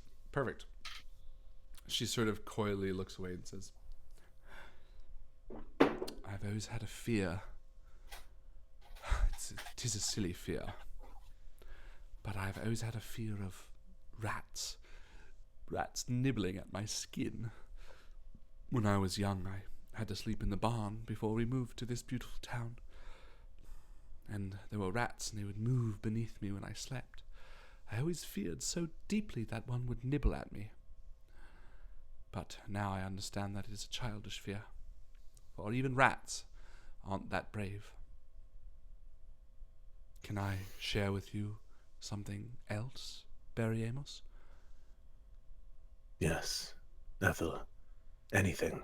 And she begins to unbutton her blouse. And just as she does, you hear a rustling from the bushes next to you. And she's like, what is that? It is nothing. It is nothing. Please. Continue what you were to say. Or show. I want to show you my elderberries. And as she reaches down to unbutton, you hear the rustling from the bushes grow loud enough to turn your head, and out jumps Tander in full godly attire, holding two rats, and he's smiling, looking at Ethel, and he's like, "Ha ha! Rats, baby!" And he starts throwing these rats, which seemingly appear out of his hands from thin air. And she screams as the rats start attacking her, and he's like laughing maniacally. The rats jump all over her body and start biting her, taking off pieces of flesh. He's like, "Ha ha ha!" And all the rats start eating her and climbing inside her, and she's like bleeding and convulsing in front of you as the blood is like splashing on your face, and you're like scrambling back, and he's like, "Ha ha ha ha!" And then he jumps out and pulls thistle out of nothing and starts covering her in thistle, and then like starts flipping all these elderberries at her until her like mangled bloody body is there, and the rats just start climbing back into his arms. Like, he turns to you and he's like, "Get fucked, Barry. I didn't love her. You just helped me kill her. See? Look. And he points, and you just see her like face all chewed from rats. Be like, I knew you fucked me over. You're a prick. No, you're disgusting. I heard you. I heard everything. You know what? You think you think I have the power to poof us back to the Middle Ages and not hear everything that's going on? Huh? That's right. You're stupid. And you know what? I knew you'd fuck me. And that's why I knew we had to kill this girl. So I knew if I told you that I really cared about her, and I wanted to make her my wife, that you try to fuck her. And you know what? You did. With rats. Yeah. Look. And you see her body is like all fucked up. Little pieces of like teeth are missing and shit. Yeah, well, shit. Yeah, you got me there. You're a real fucking asshole. You're a fucking asshole. You're a horrible wingman, dude. No, it's good though. Suck. You know what? Now you know the game. So the truth is, all right. But listen. The truth is, you just fucking killed a woman in front of me. That's gonna stick with me. I don't know. You kind of got all the information. I don't know if we're gonna get to a point where you can boot my nose again. All right. I'll boop it if I want. Here's the thing. Here's what we're gonna do. We gotta kill 3 people. What are you gonna fucking do? One's down. We got 2 more to do. Oh my god. Well, why are we killing people? It's a long story. I don't want to fucking kill people. I just want to get back home. All right. That's why I tricked you, so I can keep tricking you, or you could just kill the other 2, and I could take you off the boat. Because right now, poof, and we're back on the boat, right? Do you want me to take you back there? Let's go back there. And poof, and you're back on the boat. You're sitting exactly where you were. The only difference is now you have a bagel in your belly. All right, we're back in the boat. So 2 more people. You can choose how it happens, but 2 more people. You down? No, I don't want to work with you anymore. You're a piece of shit. I'd fucking rather stay on this raft. Well, I could kill you. You want me to kill you? What? Just leave. Just go home. Just go home. Go home. I'll find another god. I'll find that book. I'll book's gone. Fucking God. Fuck you. Barry. You're fucked. Barry. You're fucked up. Barry. You're a bad guy. Fuck. You're a bad guy. All right, you know what? I'm neutral at best. No, okay? you're not. No, you're not. All right, chaotic evil. Fuck that. Fuck Barry, whatever. Fuck. Why does that matter? Who gives a shit? Who gives a fucking shit? You think I'm the god of geodes? Is that what you think I am? Huh? I don't know if you're good. No, I don't think you're the god of geodes. You haven't showed me a fucking geode this whole fucking time. Yeah, You know who I am, Barry? You know who Tander is? Okay, so you know, you ever seen It's a Wonderful Life? Great flick. Jimmy Stewart. Okay. You know how? Oh, that one. Yeah. You know, like every good person on earth has like an angel that like guides them. That's a fucking movie. Yeah, that's a fucking movie. But that's kind of true. It's true. All the good people on earth, you know, when they get real sad, it's someone who swoops in and says, "Hey, life's worth living." Well, shitty people have that too, but it's the opposite. See, I'm like the other guy on your shoulder, and I'm the only one that's there for you. And I'm there to make sure you fuck up as much shit as you do before you... See, I knew your time was coming, and they said, all right, Tander, go in, close the deal. So... Barry, there's nothing wrong with being who you are. You're not a great guy. Do you want a hug? I'm a fucking better guy than you. Well, I'm not a guy. Piece of shit. Well, you're a piece of shit. Why do you think you're on a boat? Okay, can I put it to... let me put it in this way. Okay. You just aided in killing a woman. Does that make you feel weird? Yeah, but my actual intentions were not to kill her. It was to do something different. Okay. So your intentions are what matters. Let me ask you a question. Let me ask you a question. What? What the fuck do you want? How many people you think were on that boat that blew up? 5 tops. Nope. All right, 4. There was 34 people, including cabin crew. There were fucking 34 people. There were 34 people on that steamship. All right, no, I know for a fact one of them was a dog. There was a dog on that boat. So don't try and fucking pin a dog's I'm a dog death person. On me. Fine, 33 plus a dog. Hey, yeah, but you know what? It goes back to fucking intention. You know, do you think I meant to fucking burn that boat down and strand myself fucking Was here? your intention to kill them? No, but you killed 33 people by lighting a cigarette. Was your intention to kill fucking butterfly effect? No. That might not be traced back to me. All that can be traced back to a bunch of people. Okay, fine. So let's do 2 more, and your intention can be pure. But we got to do 2 more.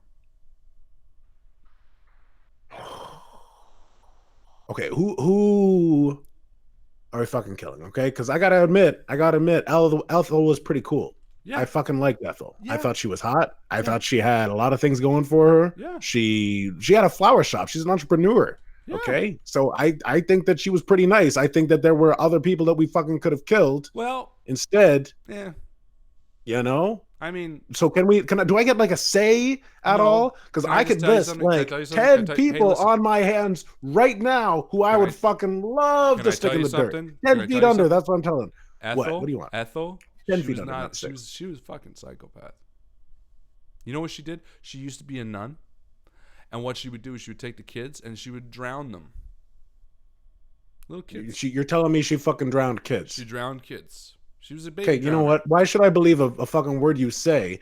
Because you were the one who lied to me about not being able to hear me that whole fucking time. So how do I know you're not just yanking my chain right now? You lied to me too. So yeah, well, exactly. So this obviously isn't a trusting relationship. So maybe we both got to work a little bit more on trust. Come here, let me boop your nose. What the fuck? You stay away from my fucking nose, all right? There's nothing you can do to redeem yourself to be able to boop my nose one more time. Boop my nose first? No, I do not want to boop your nose. I'm not going to do anything that requires any physical contact between the two of us, all right? Whether it's you booping my nose or whether it's me booping your nose, okay? You stay over there. I'm gonna stay here on my raft. I'm gonna rattle off some people that I think deserve to die. Foreman Jenkins. Doesn't work like that. No, it doesn't work like that. I have the people already. I already have them. I already have people. We got a Stan Hamill and a Dolores Steed. You can pick which one you want to do first. Why these people? What do they do? They're bad people as well. Stan is like. He's really fucked up. He cheats people they go in to get their car fixed, and then he cheats them. He makes people poor. They steal some money. Who fucking cares about money? I'm not done. Fucking Ethel was drowning kids, and you're gonna kill this guy because you're saying it's equal to steal some money? That's just the first thing he does. He also leaves the toilet. Elderly. No. Listen, one time, an elderly guy came into his shop. He told me his car was totally busted, took him home in a loaner, and then he sold the car for parts. He took advantage of the poor guy. The old guy ended up dying. I mean, of old age. Well, yeah, but he died unhappy, and that was Stan's fault. Because he didn't have a fucking car. Fucking get over it. No, well, Stanley lives. I'm putting my foot down. I'm not helping you kill Stanley. Stan dies. I've done worse than that. Stan dies. That's a non-negotiable. I'm just letting you know what happens. Dolores Steed is the last one, and believe me, she's worse than the two. So why don't we do the easy one, the one you feel on first, and then we'll end with Dolores. We'll skyrocket at the end. What do you think? If you want to kill these people so bad, why don't you and all your godly goodness go over to them and just slit their throats like you were going to do for me? Because they can't see me, they can't interact with me. Why do you think I had you ask the questions? I need to find out what scares them before they die. You need to know what scares them. Yeah, they have to die from what they're scared of. So you need someone to be able to talk to them to find out what scares them. Well, yeah, sort of. So you need me, is what you're saying. Well, yeah, I could kill you. You could kill me. But then you wouldn't have someone to fucking kill these people, which I think is pretty important to you. I can wait for the next person. I mean, it's been a while. Yeah, to be honest. Yeah. Or you can give me another bagel, and maybe we'll see about killing Stanley. You're starting to piss me off, Barry.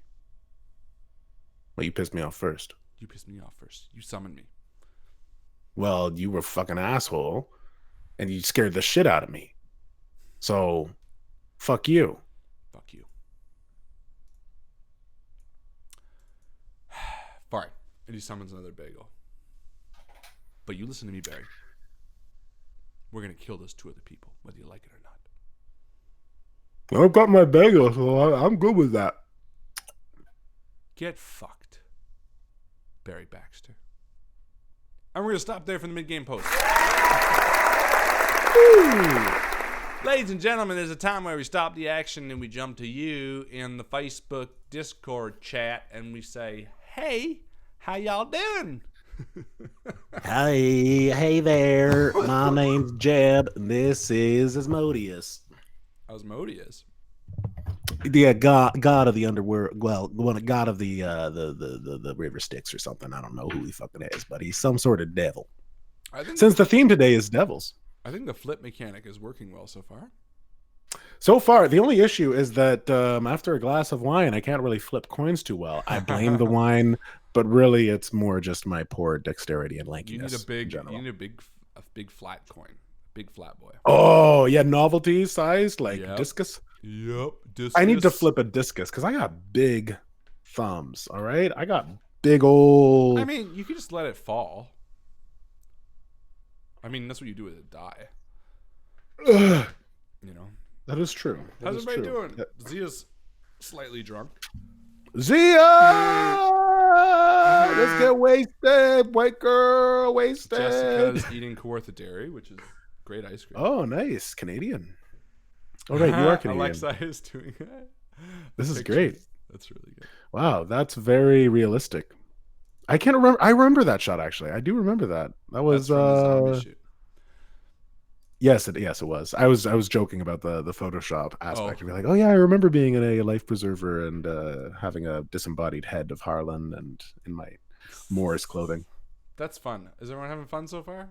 It's a weird game. I'm having fun. I'm having fun just bantering. Me too. And just being, fucking being like playful jerks to each other.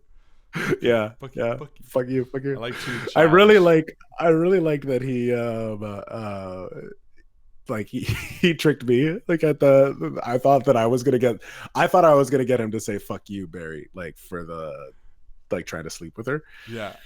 And I thought I was gonna be successful and then like walk back and be like, yeah, I didn't find out. I fucking I wanted it to be a more violent fear, but I can only think of rats. I wanted it to be like, I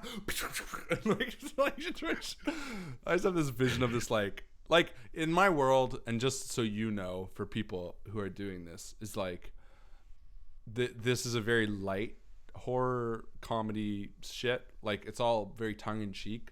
Like when this woman is dying from rats, I find it's like a comical death. It's not like a heavy death. So right, exactly. Same with the swearing and stuff. It's like get fucked, fuck you. It's not like it's funny. Someone posted Alex. Someone posted Archer at one point.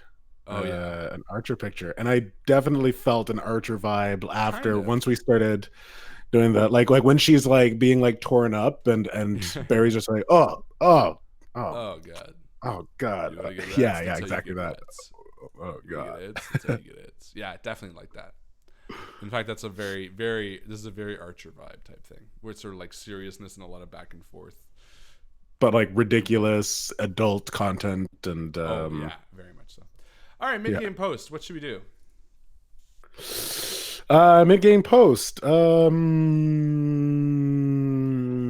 Who were the three gods that I prayed to, or is that too easy? I don't even remember. Someone will get it. Someone will definitely get it. How about what was the name of the name of your volleyball friend? Is it too easy? Oh yeah, sure. What was the name of my volleyball friend who I miss dearly? Post I think that'll be picked up really quick. Oh, did we pick a MVP? Sorry, yeah, it was Michael Weber for his transom window post that he did this week, because that was a I forgot to announce the transom window.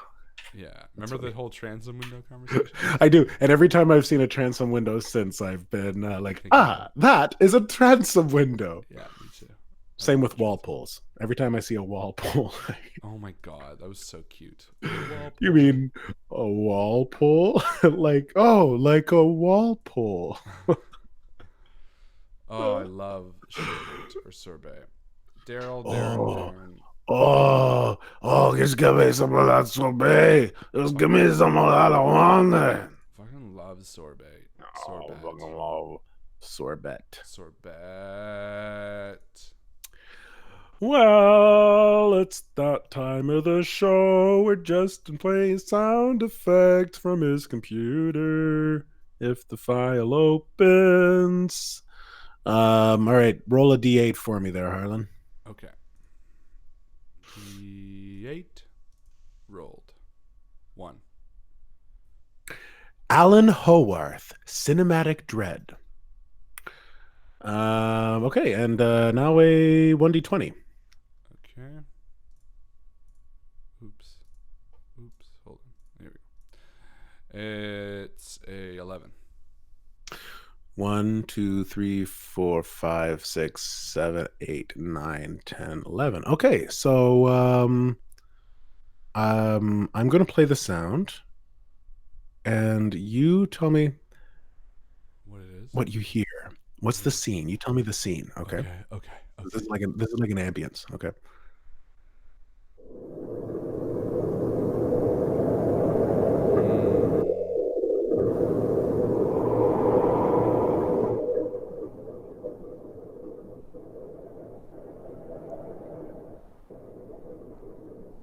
I see a cavernous tunnel underneath a castle with like stone walls and water along the floor.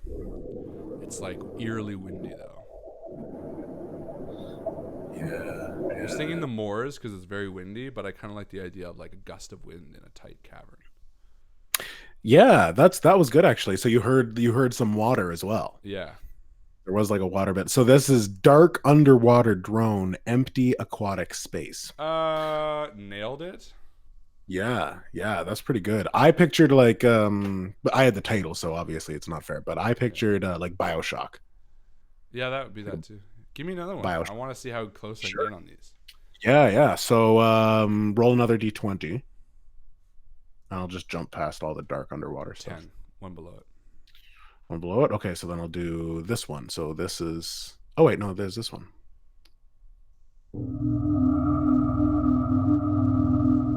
I see an alien spaceship. Like the thrum of an alien spaceship. Yeah. Like a birthing room in an alien spaceship. Ooh, that's good. Yeah, there's like throbbing lights. Yeah. Yeah, okay. Very like biological. Very alien, which is perfect. Yeah. So this is this one doesn't have really a specific like setting. This is dark power synth drones, slow foreboding pulses. Nice. It's kind of generalized, but definitely that's definitely the right vibe. I think I got it. You got it. Speaking of, can I get a what for my opening credit song? I wish I could have heard it, but no, but I did hear it earlier, and it's hilarious. I love it. It's just like random, like Southern accent. Yeah, it was like, well, So good. but a little do, but a little do. What are the lyrics? Oh, you It goes sent like them this. to me. Well, Barry was a boy who wanted to be saved, so he bought himself a ticket when his wealthy sister caved. He loaded up his gear and he packed up all his stuff and he traveled to a city where the midnight sea was rough. It's actually pretty fucking. I wrote it really, really quick and just found the first song. I was impressed with it. You wrote it, and the song was a free song, and I just sang over it. Right. I was wondering about that. I was like, wow, yeah, this is a great arrangement. Wouldn't it? So that what was funny about that, I think, like, so not only the lyrics, but also the fact that you wrote it for like a kid, right? Yeah. Like Barry was supposed to be like a kid, and like I had a totally different vision in my mind for Barry, like this like gruff like businessman, like really like shitty guy, like older, late 40s, early 50s guy. So now I'm picturing him like getting on the boat. I'm picturing kind of like a what's that word? What's that show? Not Skippy. There's a character named Skippy in it. Gilligan's Island. The Skipper. The Skipper. I'm picturing Gilligan's Island with like them on the boat, like he's on the boat until he's like an adult, and then he becomes an asshole, and then he fucking. That actually.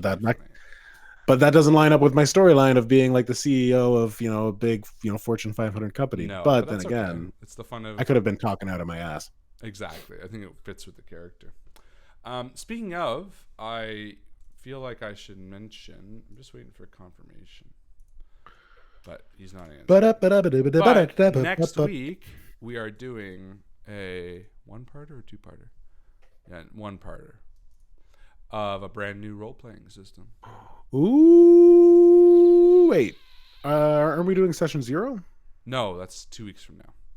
Oh, next week is a new system. Is Joe running it, or no? It's me. Not Joe running. We'll play next week. I don't think so. Next week we are playing a one-shot adventure of Alien RPG. Oh, yeah, you did tell me. Oh, should I get these ambiences? Yeah. But yeah, maybe we should. I'm thinking we should do some like drone. Stuff. Maybe I'll send you the files for that. Yeah. Well, you can do them too. I think we just gotta figure out a way to do them, but whatever. But I don't know the company, but the people who do Tales from the Loop recently released an Alien RPG. I pre-ordered it and got the first module. Spent the other day at work learning the rules, which is pretty good actually. It's not a bad system. And we have an announcement. Next week, we are going to be joined by somebody special. Next week on the Invictus stream, it is going to be Justin, Joe, myself, and special guest player, Mr. Tim Tabor. What? Tim the Toolman Tabor. Tim the Toolman Tabor, that's right. Tim is going to be joining us next week for a one-shot of Alien RPG. Tim, for those of you who don't know, used to be a viewer of the stream. Now he's sort of switched to his own thing. But he's the person who created this soundboard and INVICTUS for us. And he's been doing his own streaming gaming stuff. And I said, hey, you should come by and join the game. And I think he's going to sit in on Alien next week. So it's going to be a especially interesting and fun game. It's going to be pretty scary. Are you going to be sending over character sheets and info? Because I'd like to, and the source book or whatever. Yep, everything is pre-done, so it should great. Yeah, I gotta lower my camera. I'm really down. There we go. Yeah, everyone is pre-written or whatever. I've been toying with doing the original story that they bring with it, or just doing my own, because the original one that they published with the pre-order thing is like 3 acts. It's really probably 2 or 3 games long. So I might just write my own. I mean, I can do an Alien story. They're fun, but they're not that original. Yeah, and I feel like I like, unless you really know the ins and outs of a pre-written story, it's hard to like just roll with the punches, because you're kind of like looking at the screen and be like, okay, well, what is supposed to happen next? And Exactly. However, I will say, if the Alien game next week goes well, if we like the system, there are 2 things that I have planned coming up that I will be doing, which are going to be really fun. One is I want to do a longer form campaign with the Alien system.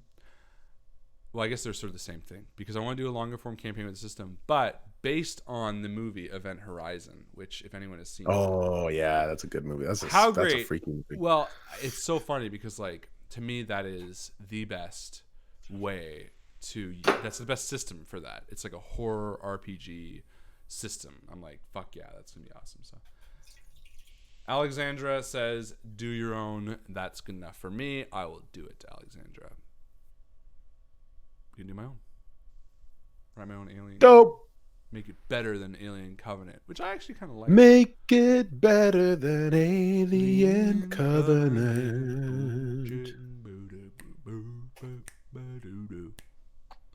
All right, ready do to go your back to this own. We gotta pick the MVP or MGP. So we got 1, 2, 3, 4. Let's do a 1d4. Winner is Zia. Zia, you win. Congratulations, Zia. Congratulations, Zia. Who is Alexandra, by the way? Is there Alexandra on the Facebook group? Alexandra, I believe, is new. Welcome to the party, Alexandra. Welcome to the party, pal. Alexandra, I think Alexandra asked a question last week. I think I saw it in the Discord, and I think it was Alexandra. But you asked how many instruments I play. And the answer is 0. 0. I don't play any instruments. But my hands, who have their own spirit and their own soul each, they play piano and guitar. And then I have an accordion. Whether or not I can say that I can play it is no. But piano, guitar.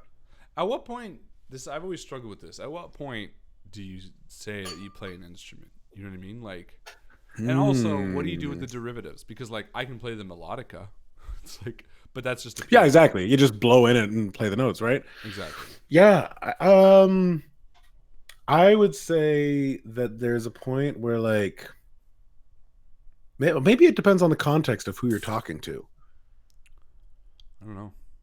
No, but like, even if I was talking to like Herbie Hancock or something, and they were like, what instruments do you play? I'd probably say I play the piano, even though I don't play near on the same level as him. No, for sure. You definitely play the piano. I definitely play the piano, but I can play every chord on the guitar. But I can't really finger pick. I don't know. I struggle with saying I play the guitar. Yeah, exactly. Like I can. Yeah, that's you play the guitar better than I do, though. So you could probably say you play the guitar. Well, I can do. I just kind of make it up. So. And then like singing. Who says they can sing? Like anyone can sing, but if you're not good at it, then doesn't that exactly. Can you sing? Like there's a.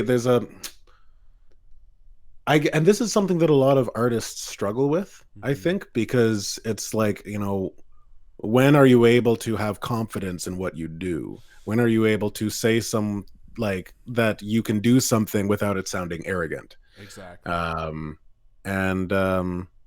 Yeah, I'm at the point where I'm just like, yeah, fuck it. Like if this is something that I associate with my identity on some level, like guitar, piano, these are the ones I associate with, like, I feel like I've put in a lot of work into them and then I can, produce music out of.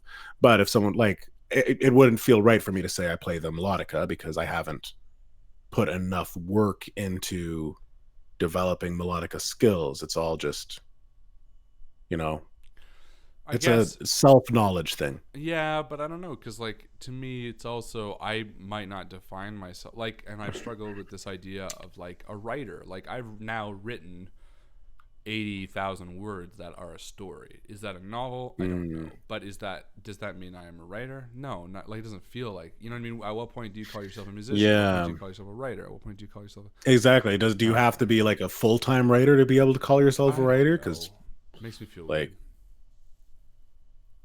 But you could definitely make a case. I think if you were to I guess embrace that activity into your identity, which is what we do with our egos, then I don't think there'd be anything wrong with you saying that you're a writer.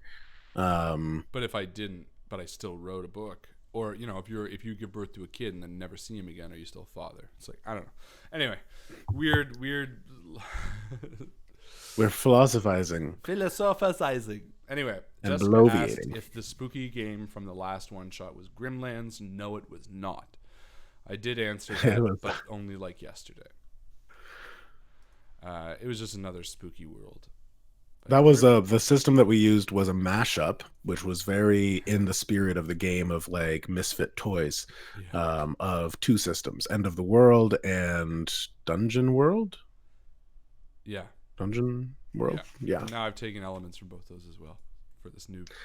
We crazy. We just mix it up on the Invictus stream. We just throw it all around. Throw it all around. All right, we're ready to return to this thing. Ladies and gentlemen, without further ado, get fucked, Barry Baxter. Hey, you don't have to say that right to my face while I'm eating. All right. Yes, I do, because you're a prick. You know that? I come here. I come from wherever I come from to help you. I'm here to help you. Yeah. You make it seem like I'm a burden to you, but you. You kind of made me kill somebody. I thought you said, but you didn't intend to. Therefore, you're innocent.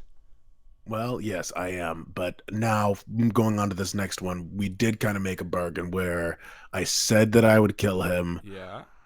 After eating this bagel. Yeah. And I finished the bagel. Yeah.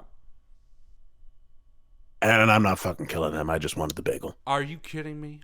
It's fucking wrong. It's fucking wrong to kill people. He didn't even kill anybody. He should do some time in prison. I kill people all the time. Yeah. Yeah, that's gross, man. You shouldn't be killing people. That's fucking fucked up. I'm a demon. I'm this close to killing you. I am so close to killing you. I'm not even kidding. Yeah. You keep saying that, but you No, fucking you're the need first me, person remember? that's put their.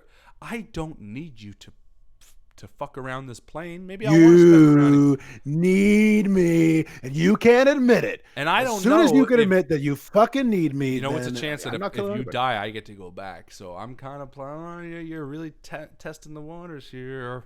Well, Say then one more fucking do thing, it. Barry. I swear to God.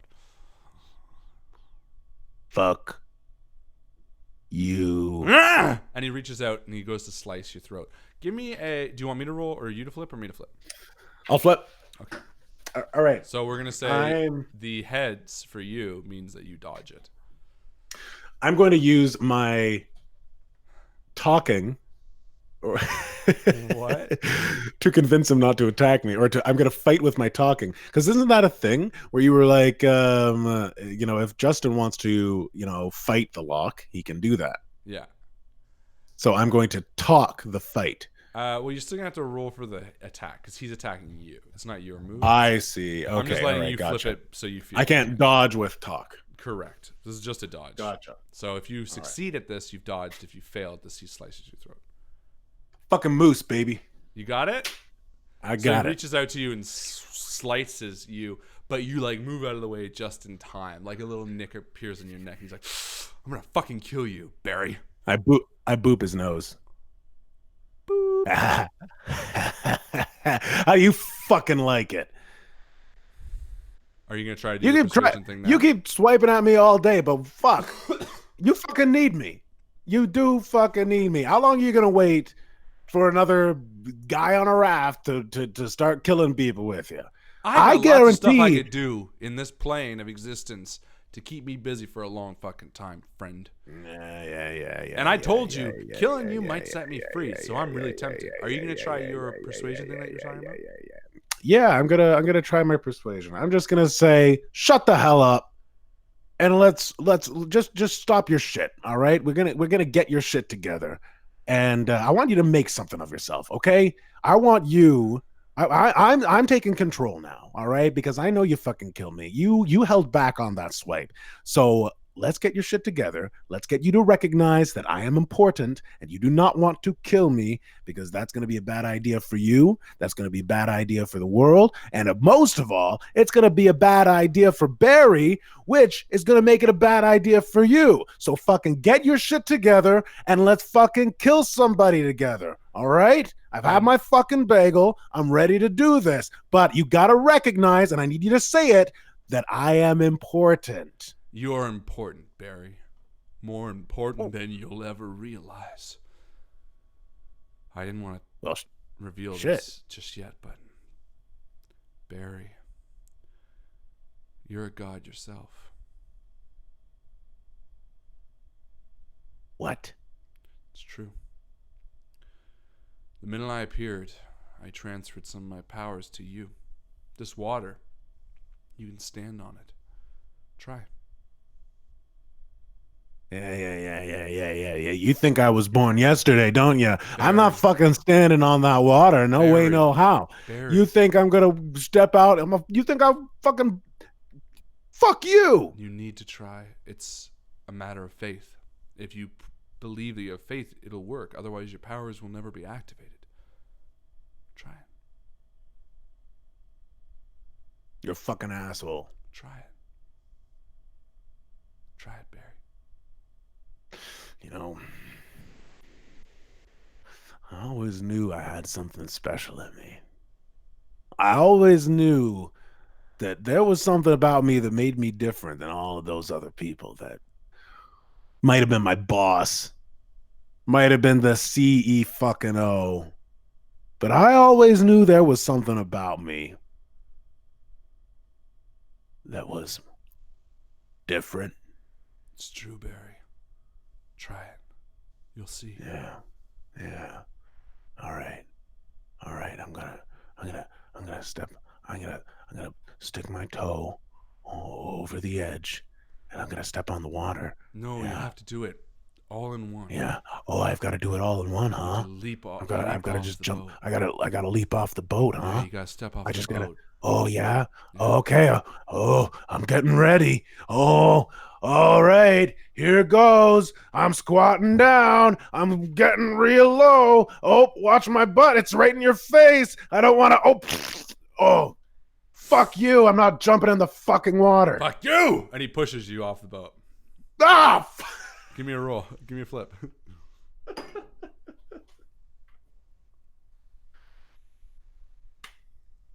Heads. So yeah, you fall off the boat and you like put your hands in the water and it stops. Before he's like, oh, I told you, stand, Barry, stand. What the fuck? And you're standing over the ocean on the water, like your feet are just sort of like touching the water. See? I told you, you had to trust me, and now you did. I'm motherfucking Jesus! Look at me!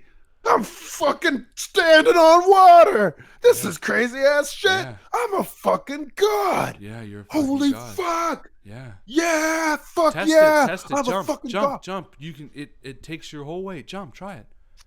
Fuck yeah, I'm gonna fucking jump. I'm a fucking god! And I jump up as high as I can.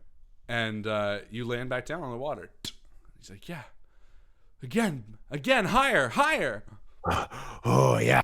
Oh yeah. Fuck yeah. Barry's a fucking god. Oh yeah. Barry's fucking Jesus. Oh, but not like fucking Jesus. He's just fucking. He's like he is Jesus. He's not but a good just lay. No. Well, I mean. Jump, all right. Fuck jump, this. And as you jump again, Tander's like snaps his fingers, and when you come back down, you splash into the water.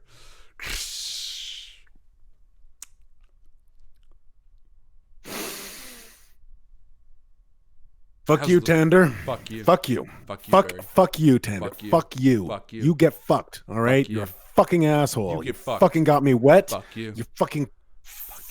Fuck you. Can you fucking? Hey. Psst, psst, fuck you. I'm fucking cold. I'm fucking wet. Yeah. I am. It's all because of your fucking ass. Fuck you. At least I farted in your face. That was good. God. Remember that? Remember when I farted in your face? I'm a devil. Farts smell like fucking candy to me. Oh yeah, you want me to do it again? Huh? You want to fucking fart in your face again? Yeah, when you get out of the water, maybe. Fuck you, let's go. He snaps his fingers, and you're standing drenched in water on a dark street.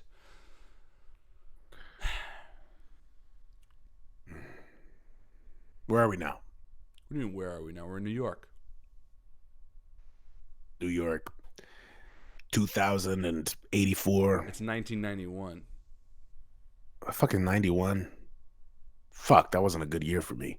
Well, we're also in a dangerous part of town, so be cool. And if you look at him now, he's dressed all in black. His skin black. He's wearing a black beret.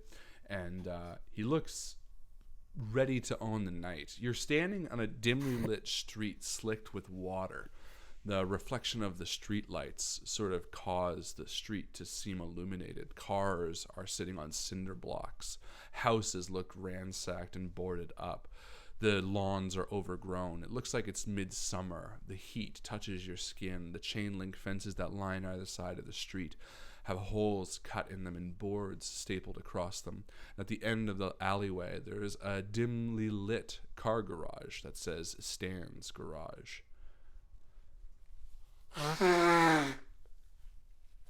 Well, you fucking got a cold or Fuck something? You, I'm sick. Yeah, fuck you. Gods get fucking sick. You're fucking Barry. pathetic. You're a fucking pathetic god. You know what? Do you want to do this guy yourself? Hey, you know what? Actually, 1991 was a pretty fucking bad year, but I gotta say, this is a lot better than the medieval ages. So, if it's all the same to you, you go ahead, you kill your friend. I'm gonna take off. This is good enough for me. Okay, you know what? I've got some good ideas about stocks. You know what? This is actually gonna be better for me. So you just drop me off here. I'm gonna take off. It was very nice meeting you. I'm not gonna boop your nose. You take care. I don't mean that. Fuck you. I start walking away. Fuck you, Barry. Barry, don't Fuck do this. you. Barry, don't do this. Fuck you. I'm walking away. Barry, I made you stand on water and then I dropped you. You really don't think a snap of my fingers could do any number of things I want?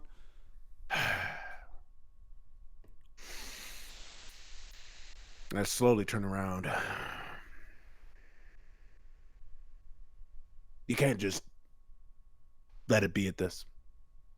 Find someone else to kill this guy. Fuck you, Barry. Just find out what scares him. I can do the rest, okay? Oh my god. I know what fucking scares him. Fucking guns. Just get a fucking gun and start shooting at him. It's gotta be his deepest fear. I think my deepest fear is fucking guns. That's not like fucking guns, but like, you know. You like fucking a lot of things. Actually, that's kind of fucking fucked Barry, up would too. you fucking just go find out what fucking Stan Hamill's biggest Okay, fine. You don't have to fucking yell. My God, people probably think we're what? I don't know. I'm this close to snapping my fingers. Gangsters or something. I don't want people to think bad of me. There's probably people here who know me. Fuck you, Barry. Yeah, fuck you. I'm going. See, I'm opening the door. Good. Okay, all right. Don't sound so fucking eager like you're gonna jizz in your pants or something. Come on. I already have. Play it cool. You don't even know how fucking devils get off. You are disgusting. You actually get off on me turning a door handle? You get off on me turning a knob? No. Hey? But throwing those rats at Ethel? Oh. Yeah. Yeah. You fucking disgust me. I cannot wait to be finished this fucking, what is this, a fucking quest? Can you stop that? Can you fucking stop doing that? You're gross. You're a gross piece of shit. And you're a fucking god. Jeez. God. Not a lot of good applicants. Go ask Stan! All right. Do you want me to come in with you? Do you want me to hold your hand? Yeah, I want you to hold my hand. Okay. Yeah. He walks up. You hold my hand? Oh, this is so nice. Oh, wow. I really love holding your hand. Fucking piece of shit. And the two of you walk in. You enter a dimly lit garage. There's a car sort of on blocks and a man working under it, his feet sticking out. There's sort of a green, ominous light to the work area. And after a moment, the man wheels out and looks up at you. He sort of has a stern look on his face. He says, "You walked in the wrong fucking place. Why don't you turn around right now?" And the two of you we're holding hands. Oh. Well, I thought he couldn't see you. What the hell are you doing? I said he can't hear me. What? Okay, fucking get off me. All right. No. It's not what it looks like. All right. My name is John. This is Jack. And we got a car that we need repaired. And we John thought and Jack. Who the fuck are you? There's only one of you. You just said I was holding hands. I didn't say anything. What the fuck are you talking about? Okay, all right. I know what's going on here. Sorry, I thought that was the code word, but obviously you weren't in the loop. Hey, Barry, okay, so I got I got a car. It's a 87 Chevy Tahoe, and been used for some important dealings, if you know what I mean. And I need someone who's in the know to repair it and get it fixed, if you know what I mean. You need to get the fuck out of here right now. Yeah, what are you going to do? What am I going to do? Yeah, what are you going to do? He turns around and goes to his workbench and pulls out a handgun. Oh shit! Oh fuck! No! Oh no! I didn't mean. I thought you were just gonna call the cops or something. You don't have to. Cops? Wow! Cops Holy shit! Fucking area. What are you trying to do? What are you trying to do? Rob me? You coming to my place at 11 o'clock on a Wednesday night? Wait, but you don't like? Okay, all right. Well, all right. That's fine. It's fine. But what? Okay, you don't want the cops to come here. No, I said the cops won't come here. If I called them, you think they'd show up? This neighborhood? This time of night, they don't give a fuck about us. What do you want? I just want to know. Okay, all right. What's up with this neighborhood then? I thought that this would be a kind of place that I'd be able to bring my Tahoe, but obviously not. I should just go. I should just get out of here. You got a gun in my face. I don't want it in my face. And Tander, who stands next to you, says, "You gotta ask him what he's scared of." I don't think that's gonna work. What's not gonna work?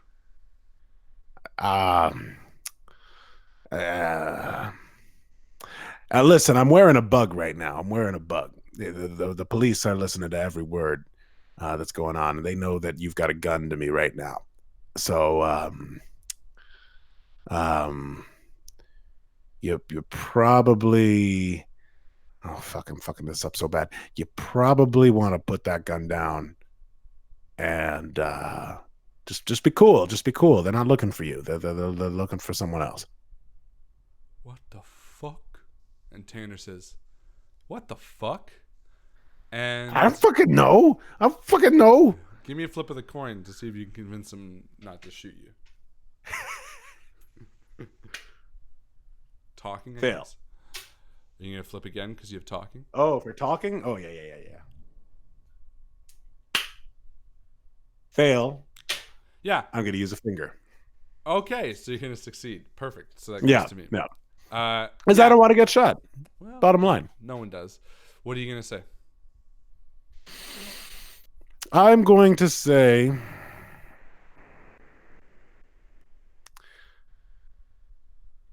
hey, I'm not wearing a bug, and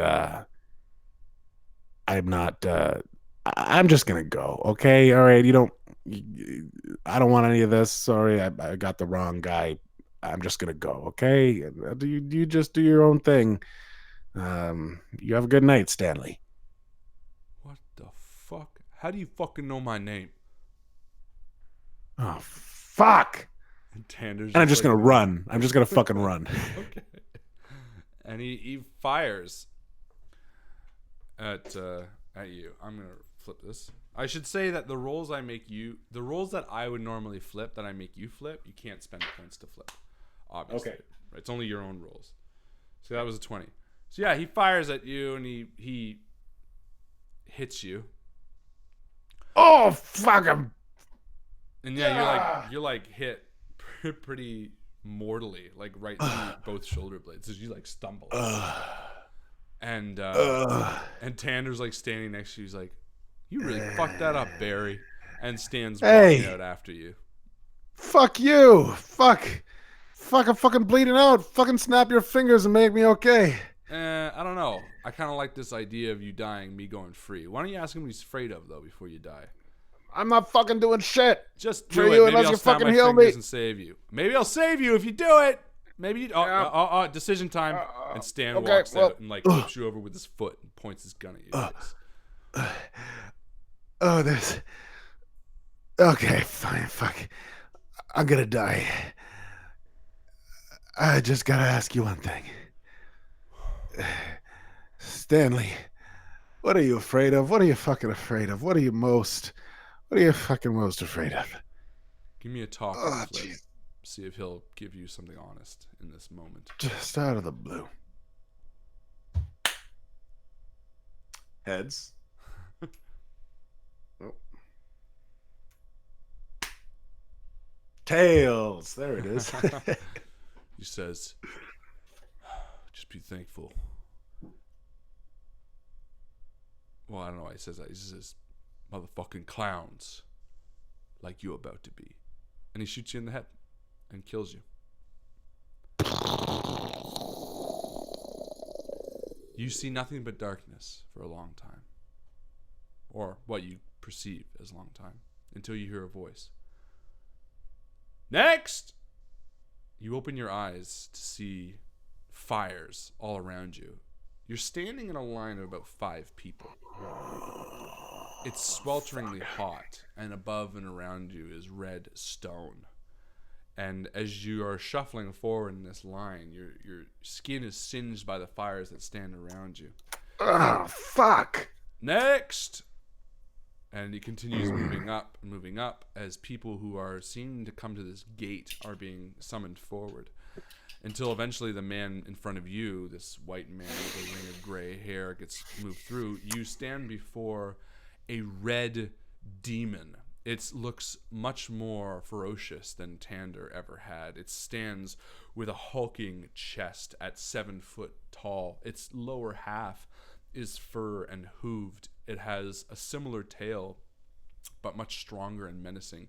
Its horns are massive and stick out either side of its almost animal-like face, and it turns to you with yellow eyes with slits in them and says, "Name?"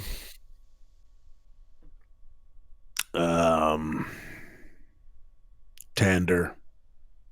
Tander. He starts combing through a large book. "There's no Tander here. What's your name?" Well, that's my fucking name. I don't know. What do you want me to do? Should I just go? "No. There are other ways we can find your name. Here." And he picks you up by the neck. And he turns you around and peels a strip of skin off your back. Oh, fuck! God! Pushes you back down. Damn it! Like bleeding through your back. And he slaps it on the wall and takes it off. And your name, Barry Baxter, is written in blood. What the fuck? "You're not the first person to lie. Welcome to hell, Barry Baxter." And he starts flipping through the book. You gonna give me that piece of skin back? "No, that's ours now. And believe me, there are many more pieces of skin that will be taken from you in your eternity here." Okay, great. But, okay, all right. No, there's gotta be some kind of something I can do. I mean, Yes. no, I don't think there's anything I can do actually. So what about? Yeah, what do you want? Simon, he calls out, and this small little impish red fellow kind of comes through, and he's like, "Yes." "I don't see Barry Baxter here. Can you take over?" "Yes, of course." He moves aside, and the little imp stands as the larger demon stands before you. "Yes, Barry Baxter, Barry Baxter, time of death, 44 years. Yes, okay. So this is pretty rare. This happens every once in a while. Yeah. We don't want you." Oh, great. Oh, okay. So you're just gonna send me back? "Well, yes. Yes, I suppose we would. But see, there's a little bit of a problem. We don't want you.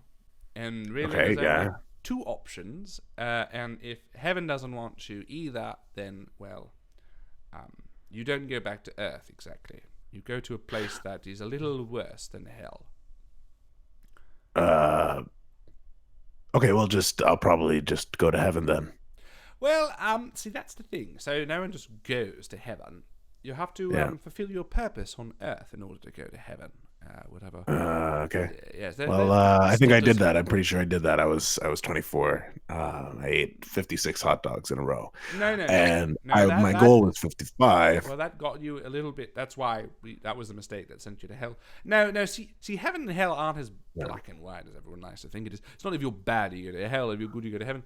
It's more if you fulfill your purpose you go to heaven, and if you don't have a purpose you go to hell. Unfortunately, you do have a purpose, and your purpose is it's tied to a Tander of some sort. I don't know who that is. Oh, that asshole! Fuck him! Yeah, fuck. Why does he determine my purpose? Why can't I figure that shit out? I don't know. I don't know who Tander is, to be honest. His name doesn't. Well, he's a dick. Apparently, he's a god too. You should get him in here. He'd be great. You'd love him. No, we don't deal with gods. Are you looking for people? Are you? Oh, okay. Oh no, we're pretty full. And you look behind, you see seas of people like writhing mass, all pressed together, their flesh fusing and blood pouring from. No. We're nearly at capacity. I think I see a little room. Yeah, we will be sending you back most likely, but unless you fulfill your purpose, I don't think you're going to get anywhere. Which means you get deleted from existence. It sounds good. It's much worse though, for multiple reasons. Okay. What is this place? This is the not hell, not heaven. It was like purgatory. Well, purgatory would be one way of putting it. It's basically your worst nightmare lived over and over. A lot of people think that's what hell is, and in a Yeah, certain way. yeah. I suppose it is in some regards, but I mean, put it this way: if your simple human brain could concept hell, think of this as super duper hell, something that's so much worse, so much worse that even I am very afraid of it. And he looks to the demon next to him and is like, "Yeah, you don't want to go there, dude." Shit. Okay. So, I guess then you're letting me go back to Earth so I can fulfill this purpose. I suppose so. Yes. Okay. And then I got like one more chance, and then I can't say how many chances you've got. Essentially, you want to get it right. But more than anything, I think your takeaway from this is that you, a human being, are so undesirable that even hell doesn't want you. So maybe take that with you. Well, hell's fucked. That's the problem. Well, I mean, I think the issue is that you guys are fucked. That you wouldn't accept me because I'm a pretty good guy. I'm a cool guy. I've done a lot of cool shit. I ate the hot dogs. I killed a person in the medieval ages. Yeah, that was fucked. You didn't actually. I've done some bad shit. I should be fuck you. You actually had your hands fuck you. off I should be No, you I should be on that list. I should be allowed in here. You just took credit for something you didn't actually do. So you didn't actually kill that woman, and you didn't kill the 33 either. Well, you know what? But I was part of it. Fuck. Fuck you! You guys are making a big mistake. Sorry, Barry. Not taking me in. Ultimately, Honestly, I think that this is ridiculous. I think that this is profiling. You are profiling me because I haven't. You won't take me in. This is fucking hell. I was trying to spare your feelings. Don't talk over me. All right, this is fucking ridiculous. I am pissed off at you. What is your name? Simon. Simon. You fucking look like a Simon. And you, who the hell are you? This is your cow of a man, bodyguard. Fuck, I can fucking take this guy with my eyes closed. Fuck you. Stop talking. All right, you stop talking. Okay. All right. This is bullshit. There's a lot more of you than there are of these guys. You guys should fucking take over. All right? All right? Writhing mass, hear me now. Fucking retaliate against your demon lords. They let drugs and all this stuff in here. So, Barry, no one wants you. Get fucked. And he snaps his fingers, and you poof away, and you open your eyes on the wet streets of New York, blood pooling behind you, and yet when you reach for your forehead, there doesn't seem to be a hole in it anymore. There's no one standing around you.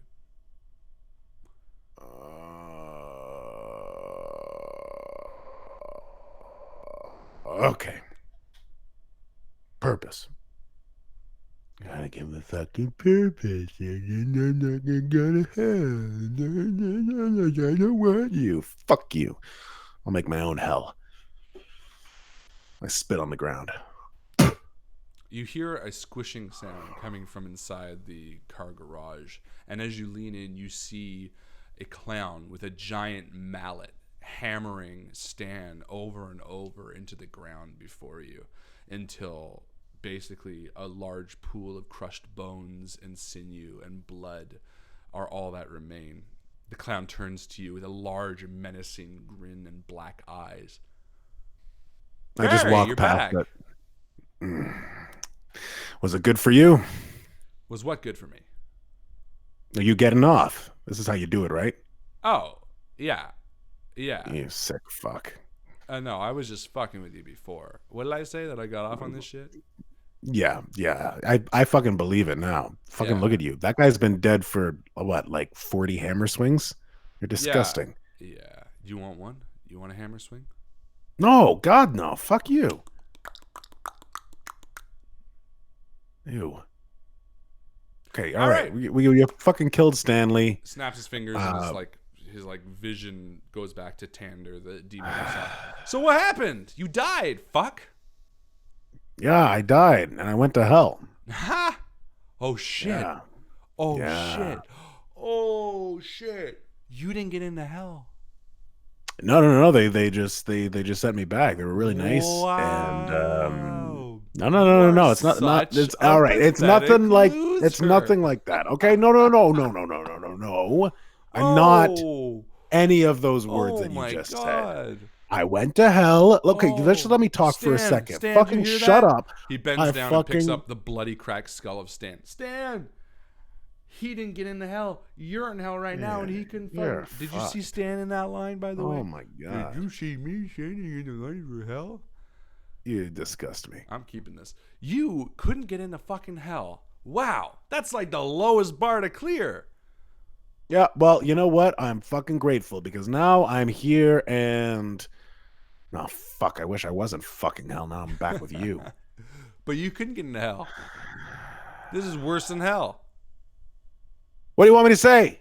What do you want? I don't know. What do you want me to say? Take some onus about why maybe the fucking worst place in the world doesn't want you. Barry. Because they're fucking idiots. Is why. Are they? I would have looked great in that writhing mass. Yeah.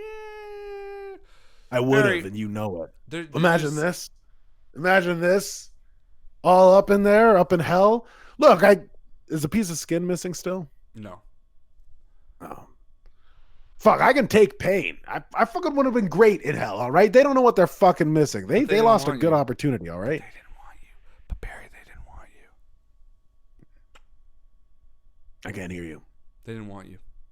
La la la la la la la la la la la real la mature. la la la la Yeah, I la wonder la why la hell la wouldn't la want a la winner la like you. la la la la la la la la la la la la la la la la. He la snaps his la fingers la and you guys are sitting la back on the la la boat in the la middle of the la ocean.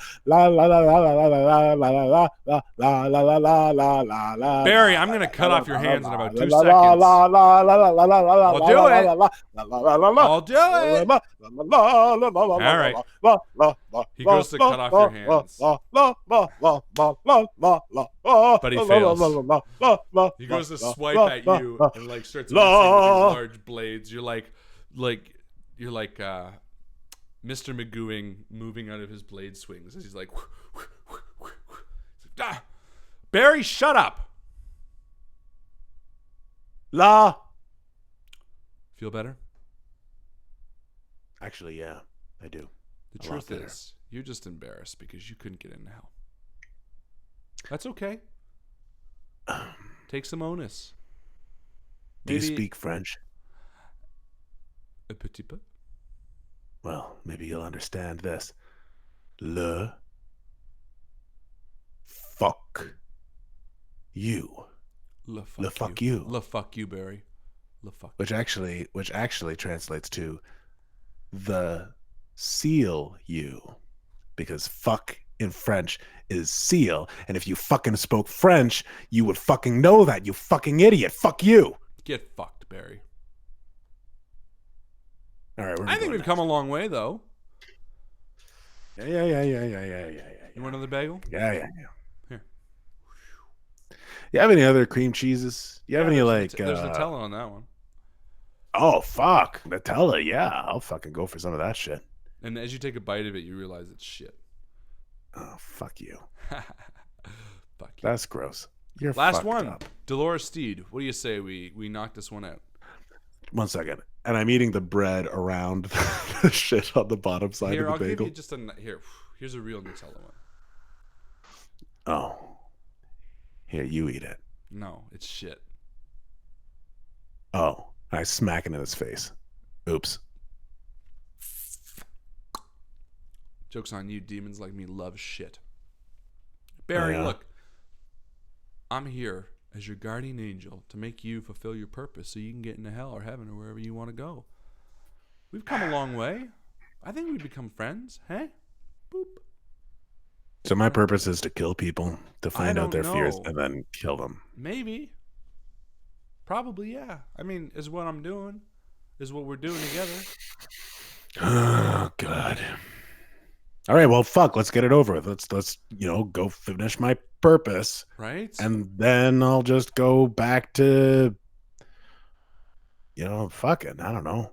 No, you don't have to die. That's the best part. Once we finish this, I'll bring your boat to land. All right, good. That sounds great. Let's do that.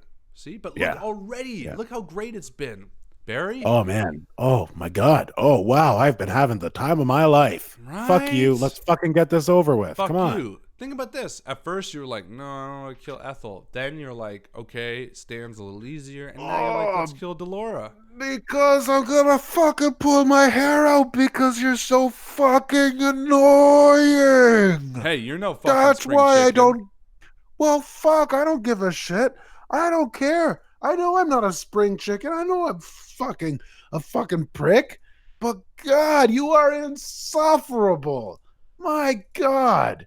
No wonder you don't have a wife. I Ugh. didn't have a wife. You did. You said it earlier when I called you out on your shit because you eat like a fucking troll. Oh, that's right. Look, Barry, maybe the larger lesson here is that I don't like you. Hell doesn't like you. Maybe you need to be a nicer person. Nicer person. You're having me fucking kill people. You should take a lesson about being nice. I'm At having least I you hadn't kill killed bad anybody. people, didn't I tell you? Ethel, Yeah, but being smacked nice orphans or doesn't something? mean killing bad people. You ever watch a show called Dexter? How'd that end up for him? No, we don't get HBO. And Oh, fuck. Oh, that sucks. Fuck. Wow. Is that where they're going to take me if they don't get into hell? yeah, probably. But don't Oh, tell me what happened on fuck. Game of Thrones. I haven't seen it yet. But I told you, Oh. Ethel slapped some kids or whatever, and Stan Oh, fuck. didn't let his kid Really? get married or something. Hey, okay. Yeah. Daenerys dies. Delora. Wait, what? Fuck, let's do this. Did you just ruin Game of Thrones for me, you fuck? What? All right, let's do this. He snaps his fingers and you're standing on like a moor. There's beautiful green grass around you, but it's dark in the dim moonlight. Thunder cracks overhead. The two of you are dressed in like Victorian era clothes. He stands next to you wearing like a poor boy cap and a high collar shirt. His face is gaunt and thin and a little bit older. He's got gray hair sticking from his eyebrow. And the two of you stand on a stone driveway before a large mansion that looms overhead. So, Dolores Steed's in there. Yeah. All right, should we kill her? We find out what she's afraid of and kill her. Hey, hey, hey. He puts his hands on both your shoulders. Barry, let's talk for a second. Are you okay? You're losing a bit of that Barry charm. I want you to be you, bud. Right?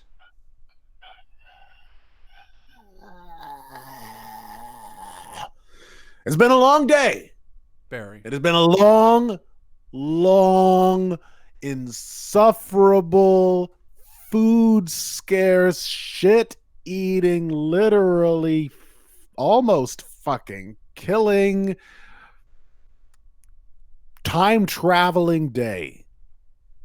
And you want me to maintain my energy. Well, fuck you. You ever Barry, heard of being tired? I just want you to be happy. I fucking traveled to the 1300s today. I'm exhausted. Yeah, but I do it all the time. It's not hard. Fuck. Remember what you are? You're a fucking god. Look, just A here, shit god have another bagel. who eats shit and has shit on his face still. It's not shit. No, my face is clean. Here, eat this. No, but there's some shit on it. It's a good bagel, I promise. It's a There's good shit one. on Let's it. go inside. Let's just go inside. That's a good idea. Do you want to hold hands again? I'm just gonna fucking find out. I'm gonna find out. Okay, get off me. I'm gonna find out Let's do this. what she's afraid of, Dolores and Steed. then you and I could go our separate ways. You can bring me back to land after you fucking throw knickers at her, whatever she's fucking afraid of, and then I'm going to just go stay at a motel and rent some porn magazines. You go up to the large oak front doors and Tander knocks. And after a moment, the large doors swing open and a butler stands there. Good evening. Miss Steed is expecting you in the powder hall. Thank you. What the fuck's a powder hall? Says Tander. And the butler looks at him. That's the, I'm sorry, sir. And he says, oh, I mean the What the fuck's a powder room? Powder hall? The drawing room. Oh, right. Okay, let's go. Thank you. Yeah, thank you. I can choose when people see me. Did I not tell you? Oh yeah, that's a neat trick. Yeah. You should try that when you're trying to convince people to kill you. Now, where is this fucking place? I don't know. They walk down a short hallway and turn, and there's a large study with about 6 other people sitting there. One woman dressed in purple. She sits there smoking a long cigarette. 2 men sit on the couch, one at the bar, and 2 more women. One, an older woman, stands at the piano speaking to the other woman. And we walk into the room. All right. You let me handle this. I got this one. Good.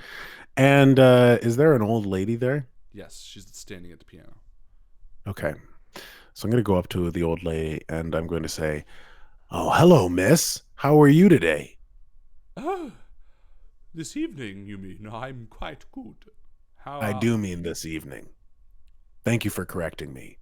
My name is Gwen. What is yours? Oh, my name, of course, is Madame Steed. Ah, Madame Steed. Yes. You, and I look back at Tandor and I give him the thumbs up. What's the thumbs up for?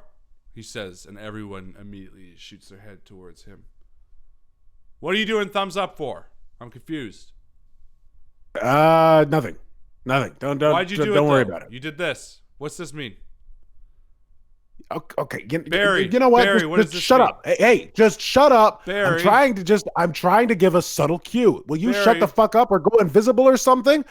You want me to find out what Dolores is afraid of, okay? So you just fucking shut up and I'll do the talking and I'll figure this shit out, okay? Fuck, my God. Why couldn't you just fucking stay invisible? You gotta shout out in the middle of a delicate social situation in a ritzy elite aristocratic mansion. That's not how you fucking do things in this type of place. Fuck, Tandor. Who the fuck do you think you are, you piece of shit? Shouting out in the middle of this? You fucking ruined this shit. And as I say this, I fucking walk over to the fireplace. I grab a fire poker and I just start swinging. I just smack this old lady and smash her against the piano. Fuck you, Tandor. Fuck. What is fucking Dolores? All right, now I'm talking to you guys. What's Dolores most afraid of? And Give I me go a to roll. this. Okay, first off, give me a flip to see if you can do that. Second off, everyone's looking in the direction of where you're shouting, but no one seems to react to Tandor or see Tandor at all. He's been fucking with you. Basically, I think he disappeared the minute you turned the corner and he gave you a thumbs up. I fell. Yeah, so you walk over to the bar and you start walking towards the woman, and a man puts his hand on you and he's like, "Excuse me, sir, I do not know who you are or why you started screaming, but you do not speak in this way." And he like shakes the thing from your hand. Yeah. Okay. Oh, all right. Maybe you can answer. What's your name? My name's Gwen. What is yours? What? My name is... Okay, all right. Good. I don't care. Gwen. Not Gwen. I'm Gwen. Glenn, actually. That's what I meant to say. Okay, so Dolores. I want to find out what she's afraid of so that my friend can kill her using whatever she's most afraid of. And he reels back and he punches you across the face. And you go reeling back. Oh, fuck. And the next thing you feel, you're being tied to a chair. Oh, fucking hell. Fuck. Okay. All right. Stop tying me up. And they keep on tying me up, I imagine. Yeah. And you're like tied up by the time this is. And now the 6 of them are like standing around you, one leaning on the fireplace, and says, "Now listen here. I don't know who you are, Gwen or Glenn or whatever you say your name is, but you came to this party uninvited, by yourself, and acting quite a fool, and we will not stand for it." And as he says it, a clash of lightning sounds, and all the light in the room goes out for a moment. You hear a piercing scream, and when the lights come back on, the young woman in violet is lying dead on the carpet before you. "My God!" And the 5 of them standing around are all like shocked. "Did he do it?" "No, he couldn't have. He was tied to the chair. But he's the madman. Is the butler still here?" "No, he's gone for the evening. I dismissed him moments ago." That leaves only the 6 of us in this room. One of us killed poor Violet. Was it you, you bastard? One man walks over to you and he starts like checking your ties. What? I've been tied to this chair. You think it was fucking me? Fuck. I'm talented, but I'm not that fucking talented. One of the men walks over and like leans down and is looking over the body, and there's like a bloody stab in her back. She's been stabbed in the back by someone with a knife. In the corner behind them, you see Tander standing there with a knife, like in his demon form, and he's like, "Oh my god! Look, look over in that corner for me for a second." Huh. Why should we believe you? I just think there's something interesting in that corner. Oh, really? You want me to look in this corner? Yeah, that one right there. And that like, one, as he's doing it, like Tander's like dancing with the knife and like looking. This here corner. Just look in the corner. Should just I look in this corner? One person. Doesn't have to be you. Any of you guys. Any of you want to look in that corner? Let's look in I'm looking at it right now. There's something very interesting there. How about no? Wow, you're a fucking dick too. Wow, is this just a day of dicks? You're an asshole. Who the fuck are you? You're the fucking dick. My God. You're the dick. No, you are. All right, you know what? Okay, we got off on the wrong foot. Can you guys untie me and then I can investigate and find out what happened here? I know. All right, well, I guess I'll just sit in this chair for the rest of my life. This is nice. Why should we untie you? The other man with the small spectacles. You came in here acting quite insane. You yelled and went to get a hot poker. It seemed like you were going to hit Mrs. Steed. I was going to. It's been a very long day. I'm sorry. I'm very detached from reality right now. I'm not even sure where I am or when I am. And there is a demon in the corner that is stabbing people and stabbed Violet. Mind you, nobody checked. In this corner? Should I look in this corner? Do you even fucking care about your friend Violet? She just fucking died, and here you are being a dick to me. You could just leave me tied up in the chair. All right, okay, all right. This is... Okay, what's your real name? I highly doubt that Gwen/Glenn is your real name. Okay, no, it is not Gwen/Glenn. My name is Barry Baxter, and I'm from the future or the past. I don't fucking know when. And I'm here to kill Dolores. But obviously I'm not going to be able to do that because Dolores is crazy and she's probably a really bad person. So if I don't do this, then either I'm going to hell or... Well, actually, I'm not going to hell. Then I'm going to go somewhere worse than hell, apparently. So I'm trying to. If it doesn't work out, then that's where I'm going. If you guys feel like helping me out, that would be great. But I don't know. Not this fucking prick. He's not helping me out. Oh, not me. Do you want me to look in the corner still? And you can see in the corner now, Tander is holding a big sign that says, "Do you want me to kill him?" And he's got a knife. He's like, "Oh, this corner. This corner right here. Do you want me to look over here? Do you want me to look over here?" And I shake my head. No, not this fucking corner do anymore. it. Not this corner anymore. Oh. All right, I don't want you to look in the corner. Oh, good. Well, now I'm going to look in the corner. Does he look? Yeah. Does he see anything? I don't know. Give me a coin flip. Oh, deciding fate here. Success.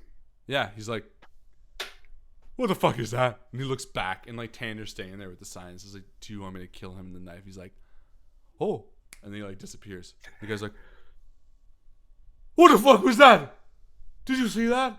That's what I was telling you. So there's this demon that's trying to convince me to kill people. It's my purpose, apparently. I'm not really having a blast doing it, but there was a demon there. I swear it. Yeah, that was a demon. Like, his name's Tandor. Yeah, if you guys know any like occult, like rituals to get rid of him, I'd fucking love to hear them. Do you guys know anybody who can fucking dispel demons? No, let this man go. He's telling the truth. And he walks up and like slices your things free.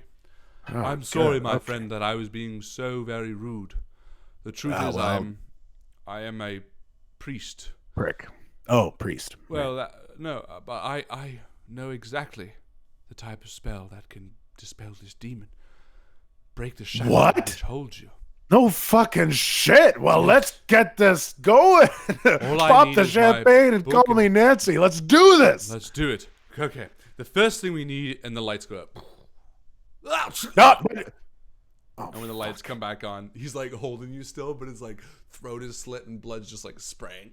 All right, tell me really quick. Tell me quick. And I like cover his mouth. Just tell me really quick. You do it. Yeah, He like, falls over dead. And the women scream, and the guy's like, "Oh, this demon! It's true. He's here. Well, how do we stop him, Barry? What do we do?" I'm pretty sure that guy knew. I don't know. I don't know how to stop a demon. Dolores Steed walks over to you and says, "Why did you say he wants to kill me?" Because the only way to stop him from killing you, and he's going to, is to tell him what your biggest fear is. I don't know. He's got a thing about fears, and if you tell him what it is, then he won't be able to kill you. It's like that's the one thing I know about this. Oh, my biggest fear? Oh, Yeah. Well, I mean, I suppose it's dying alone. Oh. Well, in that case, and I walk over to her, and I reach out to grab her hand. And she's like, "Oh." She takes it. Until my dying day, I will stay with you, Dolores. Oh. And I will protect you. And into eternity, I will be with you. And so no matter what happens, and I turn to look around where Tander might be, no matter what happens, I will never leave your side. I will be there for you. Oh. And you will never, ever be in a situation where you could possibly die alone. Your fear would never be possible because I would always be there. And I'd also be fucking Tander at the same time, which would be so wonderful. Oh. So, You Dolores. are such a kind and gentle soul. I know. So, will you take my hand in holy matrimony? Well, maybe we're jumping ahead of ourselves, but I'll get to know you first. I will take your hand. Yeah? And the lights crash. And you hear and feel a piercing pain. And the lights come back on. You see the man in glasses, throat slit, falling down. The two others around Delora bleeding out their necks. And you standing there with your hands severed at the wrist as you like stand back, feeling it. And Tander walks up from behind the two of you and says, "Barry, that was dumb. I gotta kill you again." And he steps forward and slits your throat, like slowly, almost like... Says, "Just 1 second, Delora. You're gonna be alone." And he like waves as you like fall back and close your eyes, blood seeping through your fingers. All right, can I No, you can't. hold on as long as possible with willpower, because willpower is one of my skills? You can try to. He's just gonna wait till you're dead and then kill her. I'm gonna wait inhumanly long. You can try before to. I die. But he'll just start I'm going sawing to after try. that. He's gonna be like. Point is, you die no matter what, because he's gonna make sure you die, and he's a god, unfortunately. But you close your eyes and open them, and you hear, "Next." There's a line of maybe 5 people in front of you. Beautiful billowy white clouds beside you. Beautiful billowy white clouds above you. And before you, beautiful golden gate. And as the line grows shorter and shorter, you stand next to a small, short man standing on a stool at a large podium. Name? Barry Baxter. Barry Baxter? Oh. Oh, Barry Baxter, you lived a very naughty life for the most part, but in your final hours you did something very noble, very kind. You sacrificed your own life to make another's a little better. Uh-huh. Unfortunately, we don't want you. No. Well, I don't fucking want you either. Well, fuck you, Barry Baxter. Well, fuck you. Well, get fuck you, St. Peter. Fuck you. No, you get fucked. Fuck you. Fuck you. You're a piece of shit. Fuck you you. and your fucking gate. Oh, really? I don't fucking want this shit. know I'm what it says leaving. here? You know what it Bye. says here? Fuck, I'm You going to know- live on a cloud. You know what it says here? Hell didn't even want you. Well, fuck. I didn't fucking want hell. Fuck I didn't want fucking heaven. I didn't want fucking hell. All I fucking need in my life is Barry fucking Baxter, and I got that for days. So take care, St. Peter. Enjoy your little gated community, and I'm gonna go fuck off. Fuck you. Fuck you. And he snaps his fingers, and you open your eyes to the crackling firelight of the Victorian living room. And as you sit up, you see Tander, like, chewing on some meat, which looks to be the leg of the woman he just slayed. Oh, fuck. That's disgusting. It is not. Did you want some? No. Fuck. Have you At least ever get had a any? fucking bib. What? Of course I haven't fucking... Of course I haven't eaten human. That's Why? disgusting. You're... Why? Oh, God. Can you get that bit of gristle out of your fucking teeth? That's There. fucking Here. gross. Oh, Here. my God. Here. Oh. Here. All right. Hey, we're done. We did the 3. So what? I completed my purpose? I didn't fucking do anything. I tried to stop you. I tried to kill you. Whatever. She's dead. I'm not a stickler. Let's go back to the boat. He snaps his fingers, and the two of you are sitting in the boat again. He's still picking his teeth. So you did the 3. I gotta know what your biggest fear is now. My biggest fear. Yeah. I promise I won't kill you afterwards. Oh, yeah? Well, All right.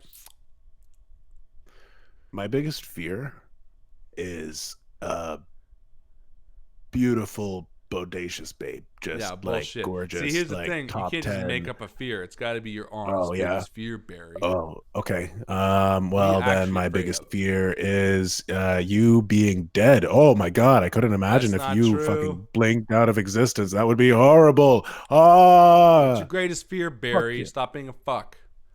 Well, you know what's gonna happen if I tell you my biggest fear. You know what's gonna happen? What's gonna happen? Well, then you're going to use that biggest fear, and you're gonna kill me. No. And No. well, okay, no, maybe you won't. Maybe you won't. Okay, so in that case, if you're not going to, my biggest fear is fluffy bunnies. Actually, cute, adorable fluffy bunnies just Bullshit. rub me the wrong way. Oh no! Oh, you don't believe me? Oh, okay, you're right. You got me. My biggest fear is someone winning an election somewhere. Oh no, that's not true. That's bullshit. My biggest fear is a boat full of beer. That's scary as hell. Barry, Holy you know what I fuck. think your biggest fear is? What's that? I think your biggest fear is dying.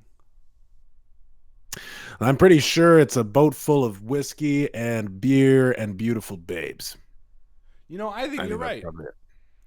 I think you're ready to die. I think you died twice. I think your biggest fear is living. I think your biggest fear is continue to live forever. Forever and ever and ever and ever and ever and ever. Being the same shitty person that can't even get into heaven or hell. Knowing that celestial powers don't even want you. Barry, fuck you. I think that's your biggest fear. Knowing that you have to go on existing being the same shitty Barry Baxter that you are from the day you were born to the day you never die. That you are stuck being you.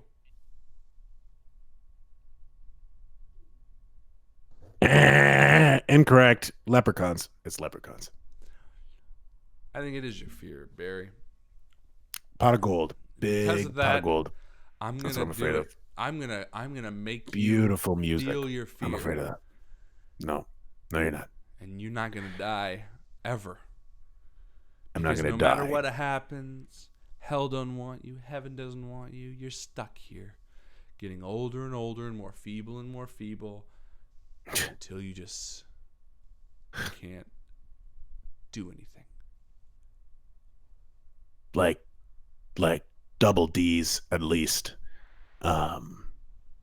Beautiful, like blonde, brunette. I'm not picky. Goodbye, Barry. Black, Asian. This was a lot of fun. Indian. And if you need anything, just remember. Arabic. Alien Geodes, even. I don't care. Get on your knees and pray, because that's what started this whole thing.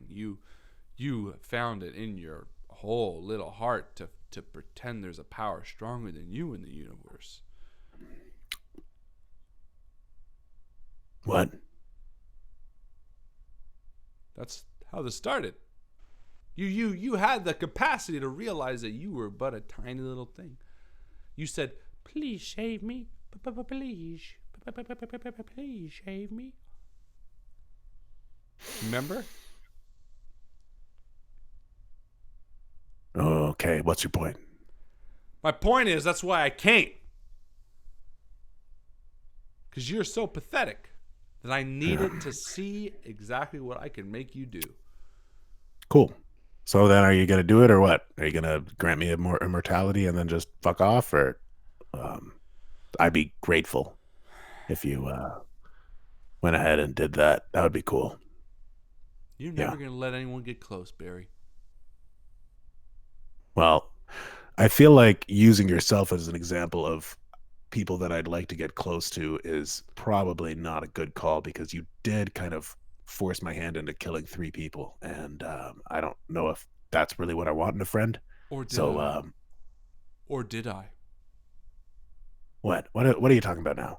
Isn't it possible that you envisioned all this just like you did Darren? And he leans over and Darren's beside him. You were in here for 2 weeks. Maybe this is all just your imagination. Maybe you went crazy. Isn't it possible that there's nothing here in front of you, that you never went to heaven or hell, that you never killed anybody? Maybe this is all just your crazy hallucination from not having any food or water for the last 5 days. Did you think about that? No. I didn't. That's kind of fucked. And as you look back down, Tander's gone. There's no one in the boat. Just Darren. And you.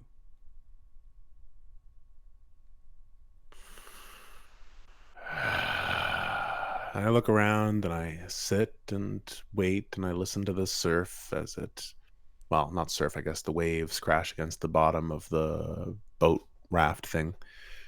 But the waves grow stronger and stronger, and for a moment you shake your head and then see a boat approaching on the side. A large vessel, a transport ship, shipping containers all along starts appearing from the distance, and slowly it begins to grow larger and larger until it's coming right alongside you. And as the boat turns, you see the huge silhouette of the ship approach you. People on board pointing over towards your direction, waving frantically. And the ship slows to a stop. Just before it does, it turns, and you see in large, thick letters along the side of the ship the name of the ship, which says, "Get fucked, Barry Baxter." And we're going to end there. Ladies and gentlemen, let's get fucked, Barry Baxter. Oh, that was the first. What? Oh, just the whole like concept and vibe of the game was like let's just be as fucking negative as possible. I really like that ending. How did you take that ending as? What did that mean to you? Oh, that it was fucking Tandor. Yeah, me too.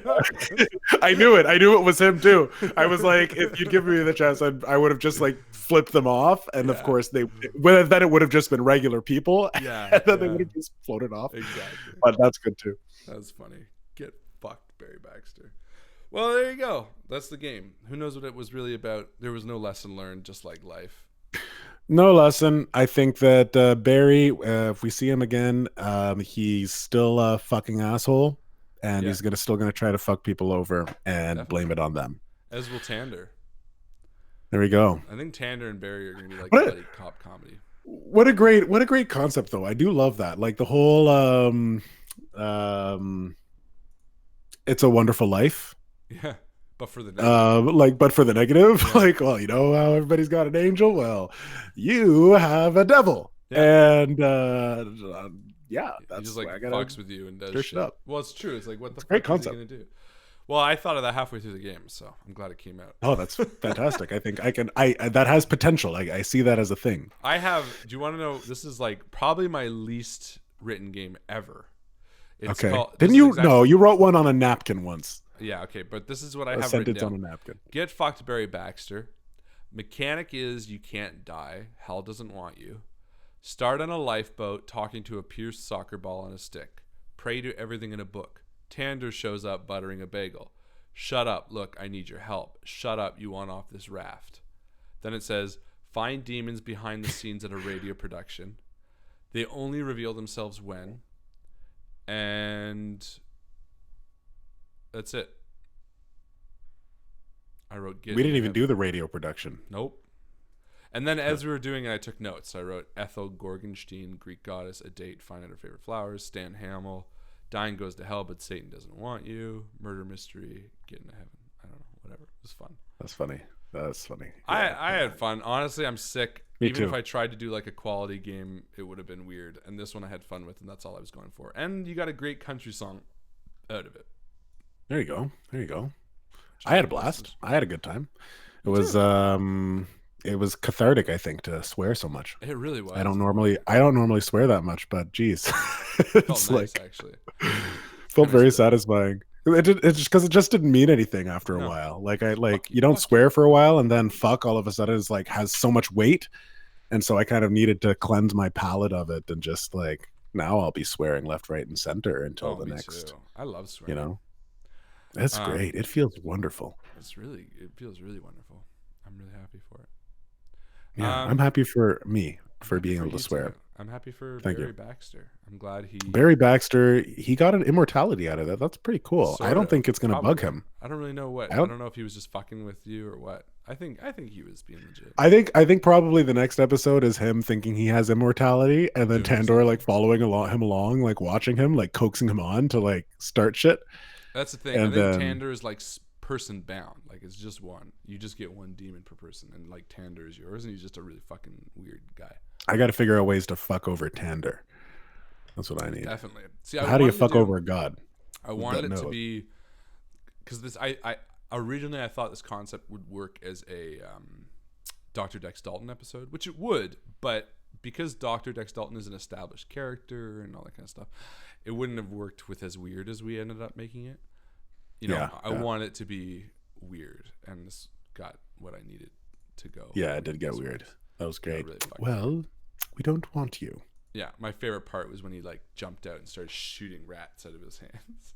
Yeah, that was great. That was great because the energy had built up so well. I think that it was just like leading somewhere. It was just so shocking. Yeah, the big turn. Oh, fuck you. Yeah. No, that was fun. No, I liked that. That was a good game. That was great. Thank you all for watching so much. Yeah, thank you all for watching. Sorry we swore so much. Oh God, yeah, I'm not sorry.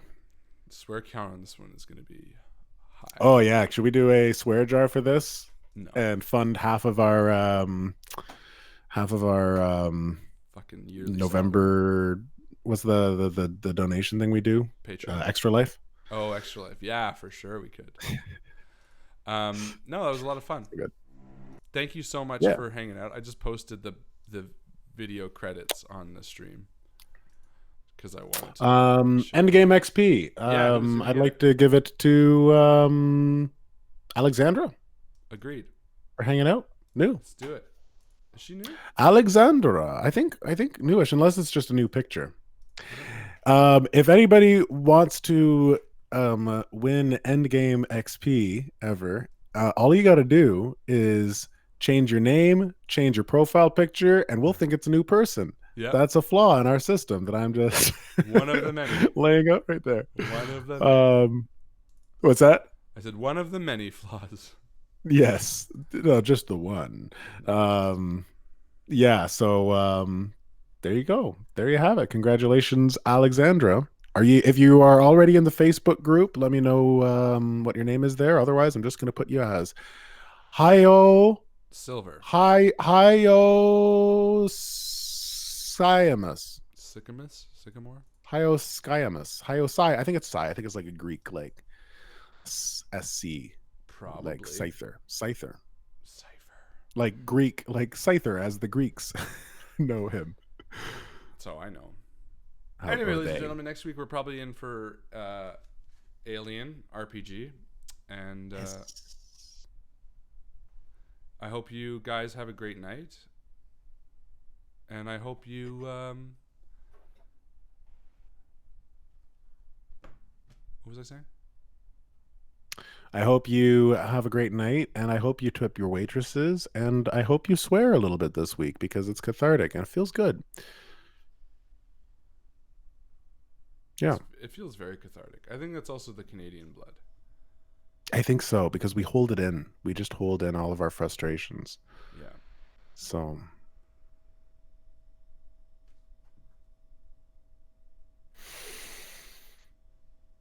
we need a post-stream like meditation.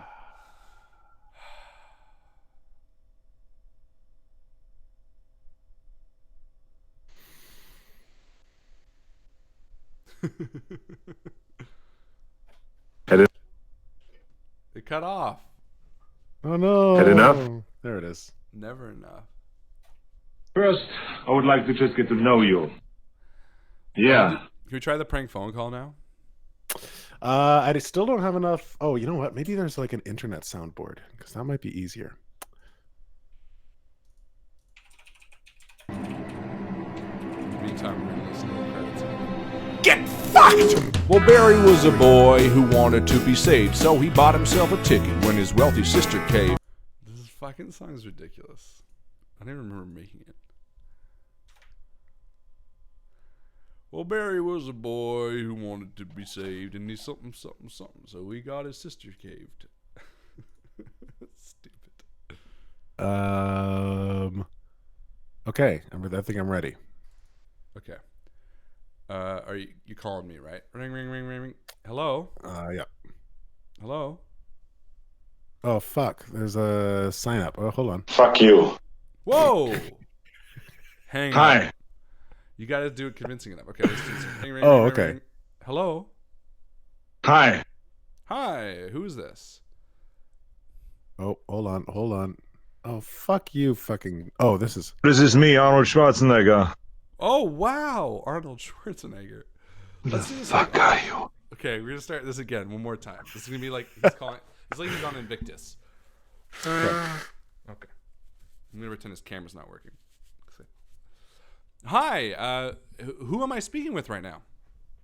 This is me, Arnold Schwarzenegger. Oh my God, Arnold Schwarzenegger! We are so impressed to have you. How are you doing today?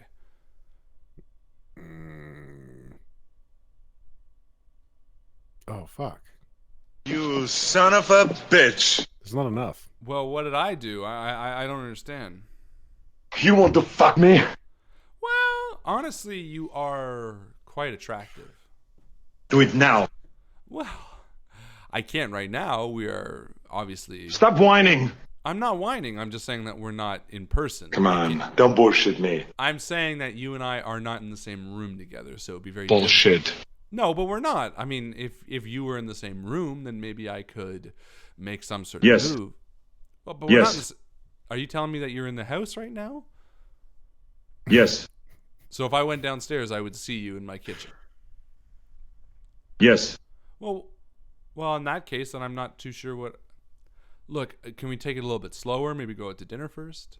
No. Why? It's not my... Fuck you, asshole. You want to fuck my asshole? Well, that was typically how it worked, but... Yes. Look, listen. Arnold, I appreciate you so much. Do you have anything that you want to talk about? Any new projects you're working on? Let me talk to your mother. Well, she's not here right now. I don't have a great relationship with her. But, I mean, is there a reason you want to talk to her? Or maybe... You son of a bitch. Well, I mean, a little bit, yeah. We don't have a great relationship, so I would be a son of a bitch. But do you have a good relationship with your mother? No. Oh, well, I understand. I think. How are you? Well, thank you for asking. You know, we've been talking for a while. I was wondering when you were going to ask that. I'm doing pretty good. I feel confident. Come on, don't bullshit me. Okay, fine. I'm tired, and I'm feeling a little sick. Does that make you feel better? Yes. Well, I don't like admitting my weaknesses on stream. I like appearing strong like you do. Who is your daddy, and what does he do? My daddy is an insurance broker, and he's not a very good daddy.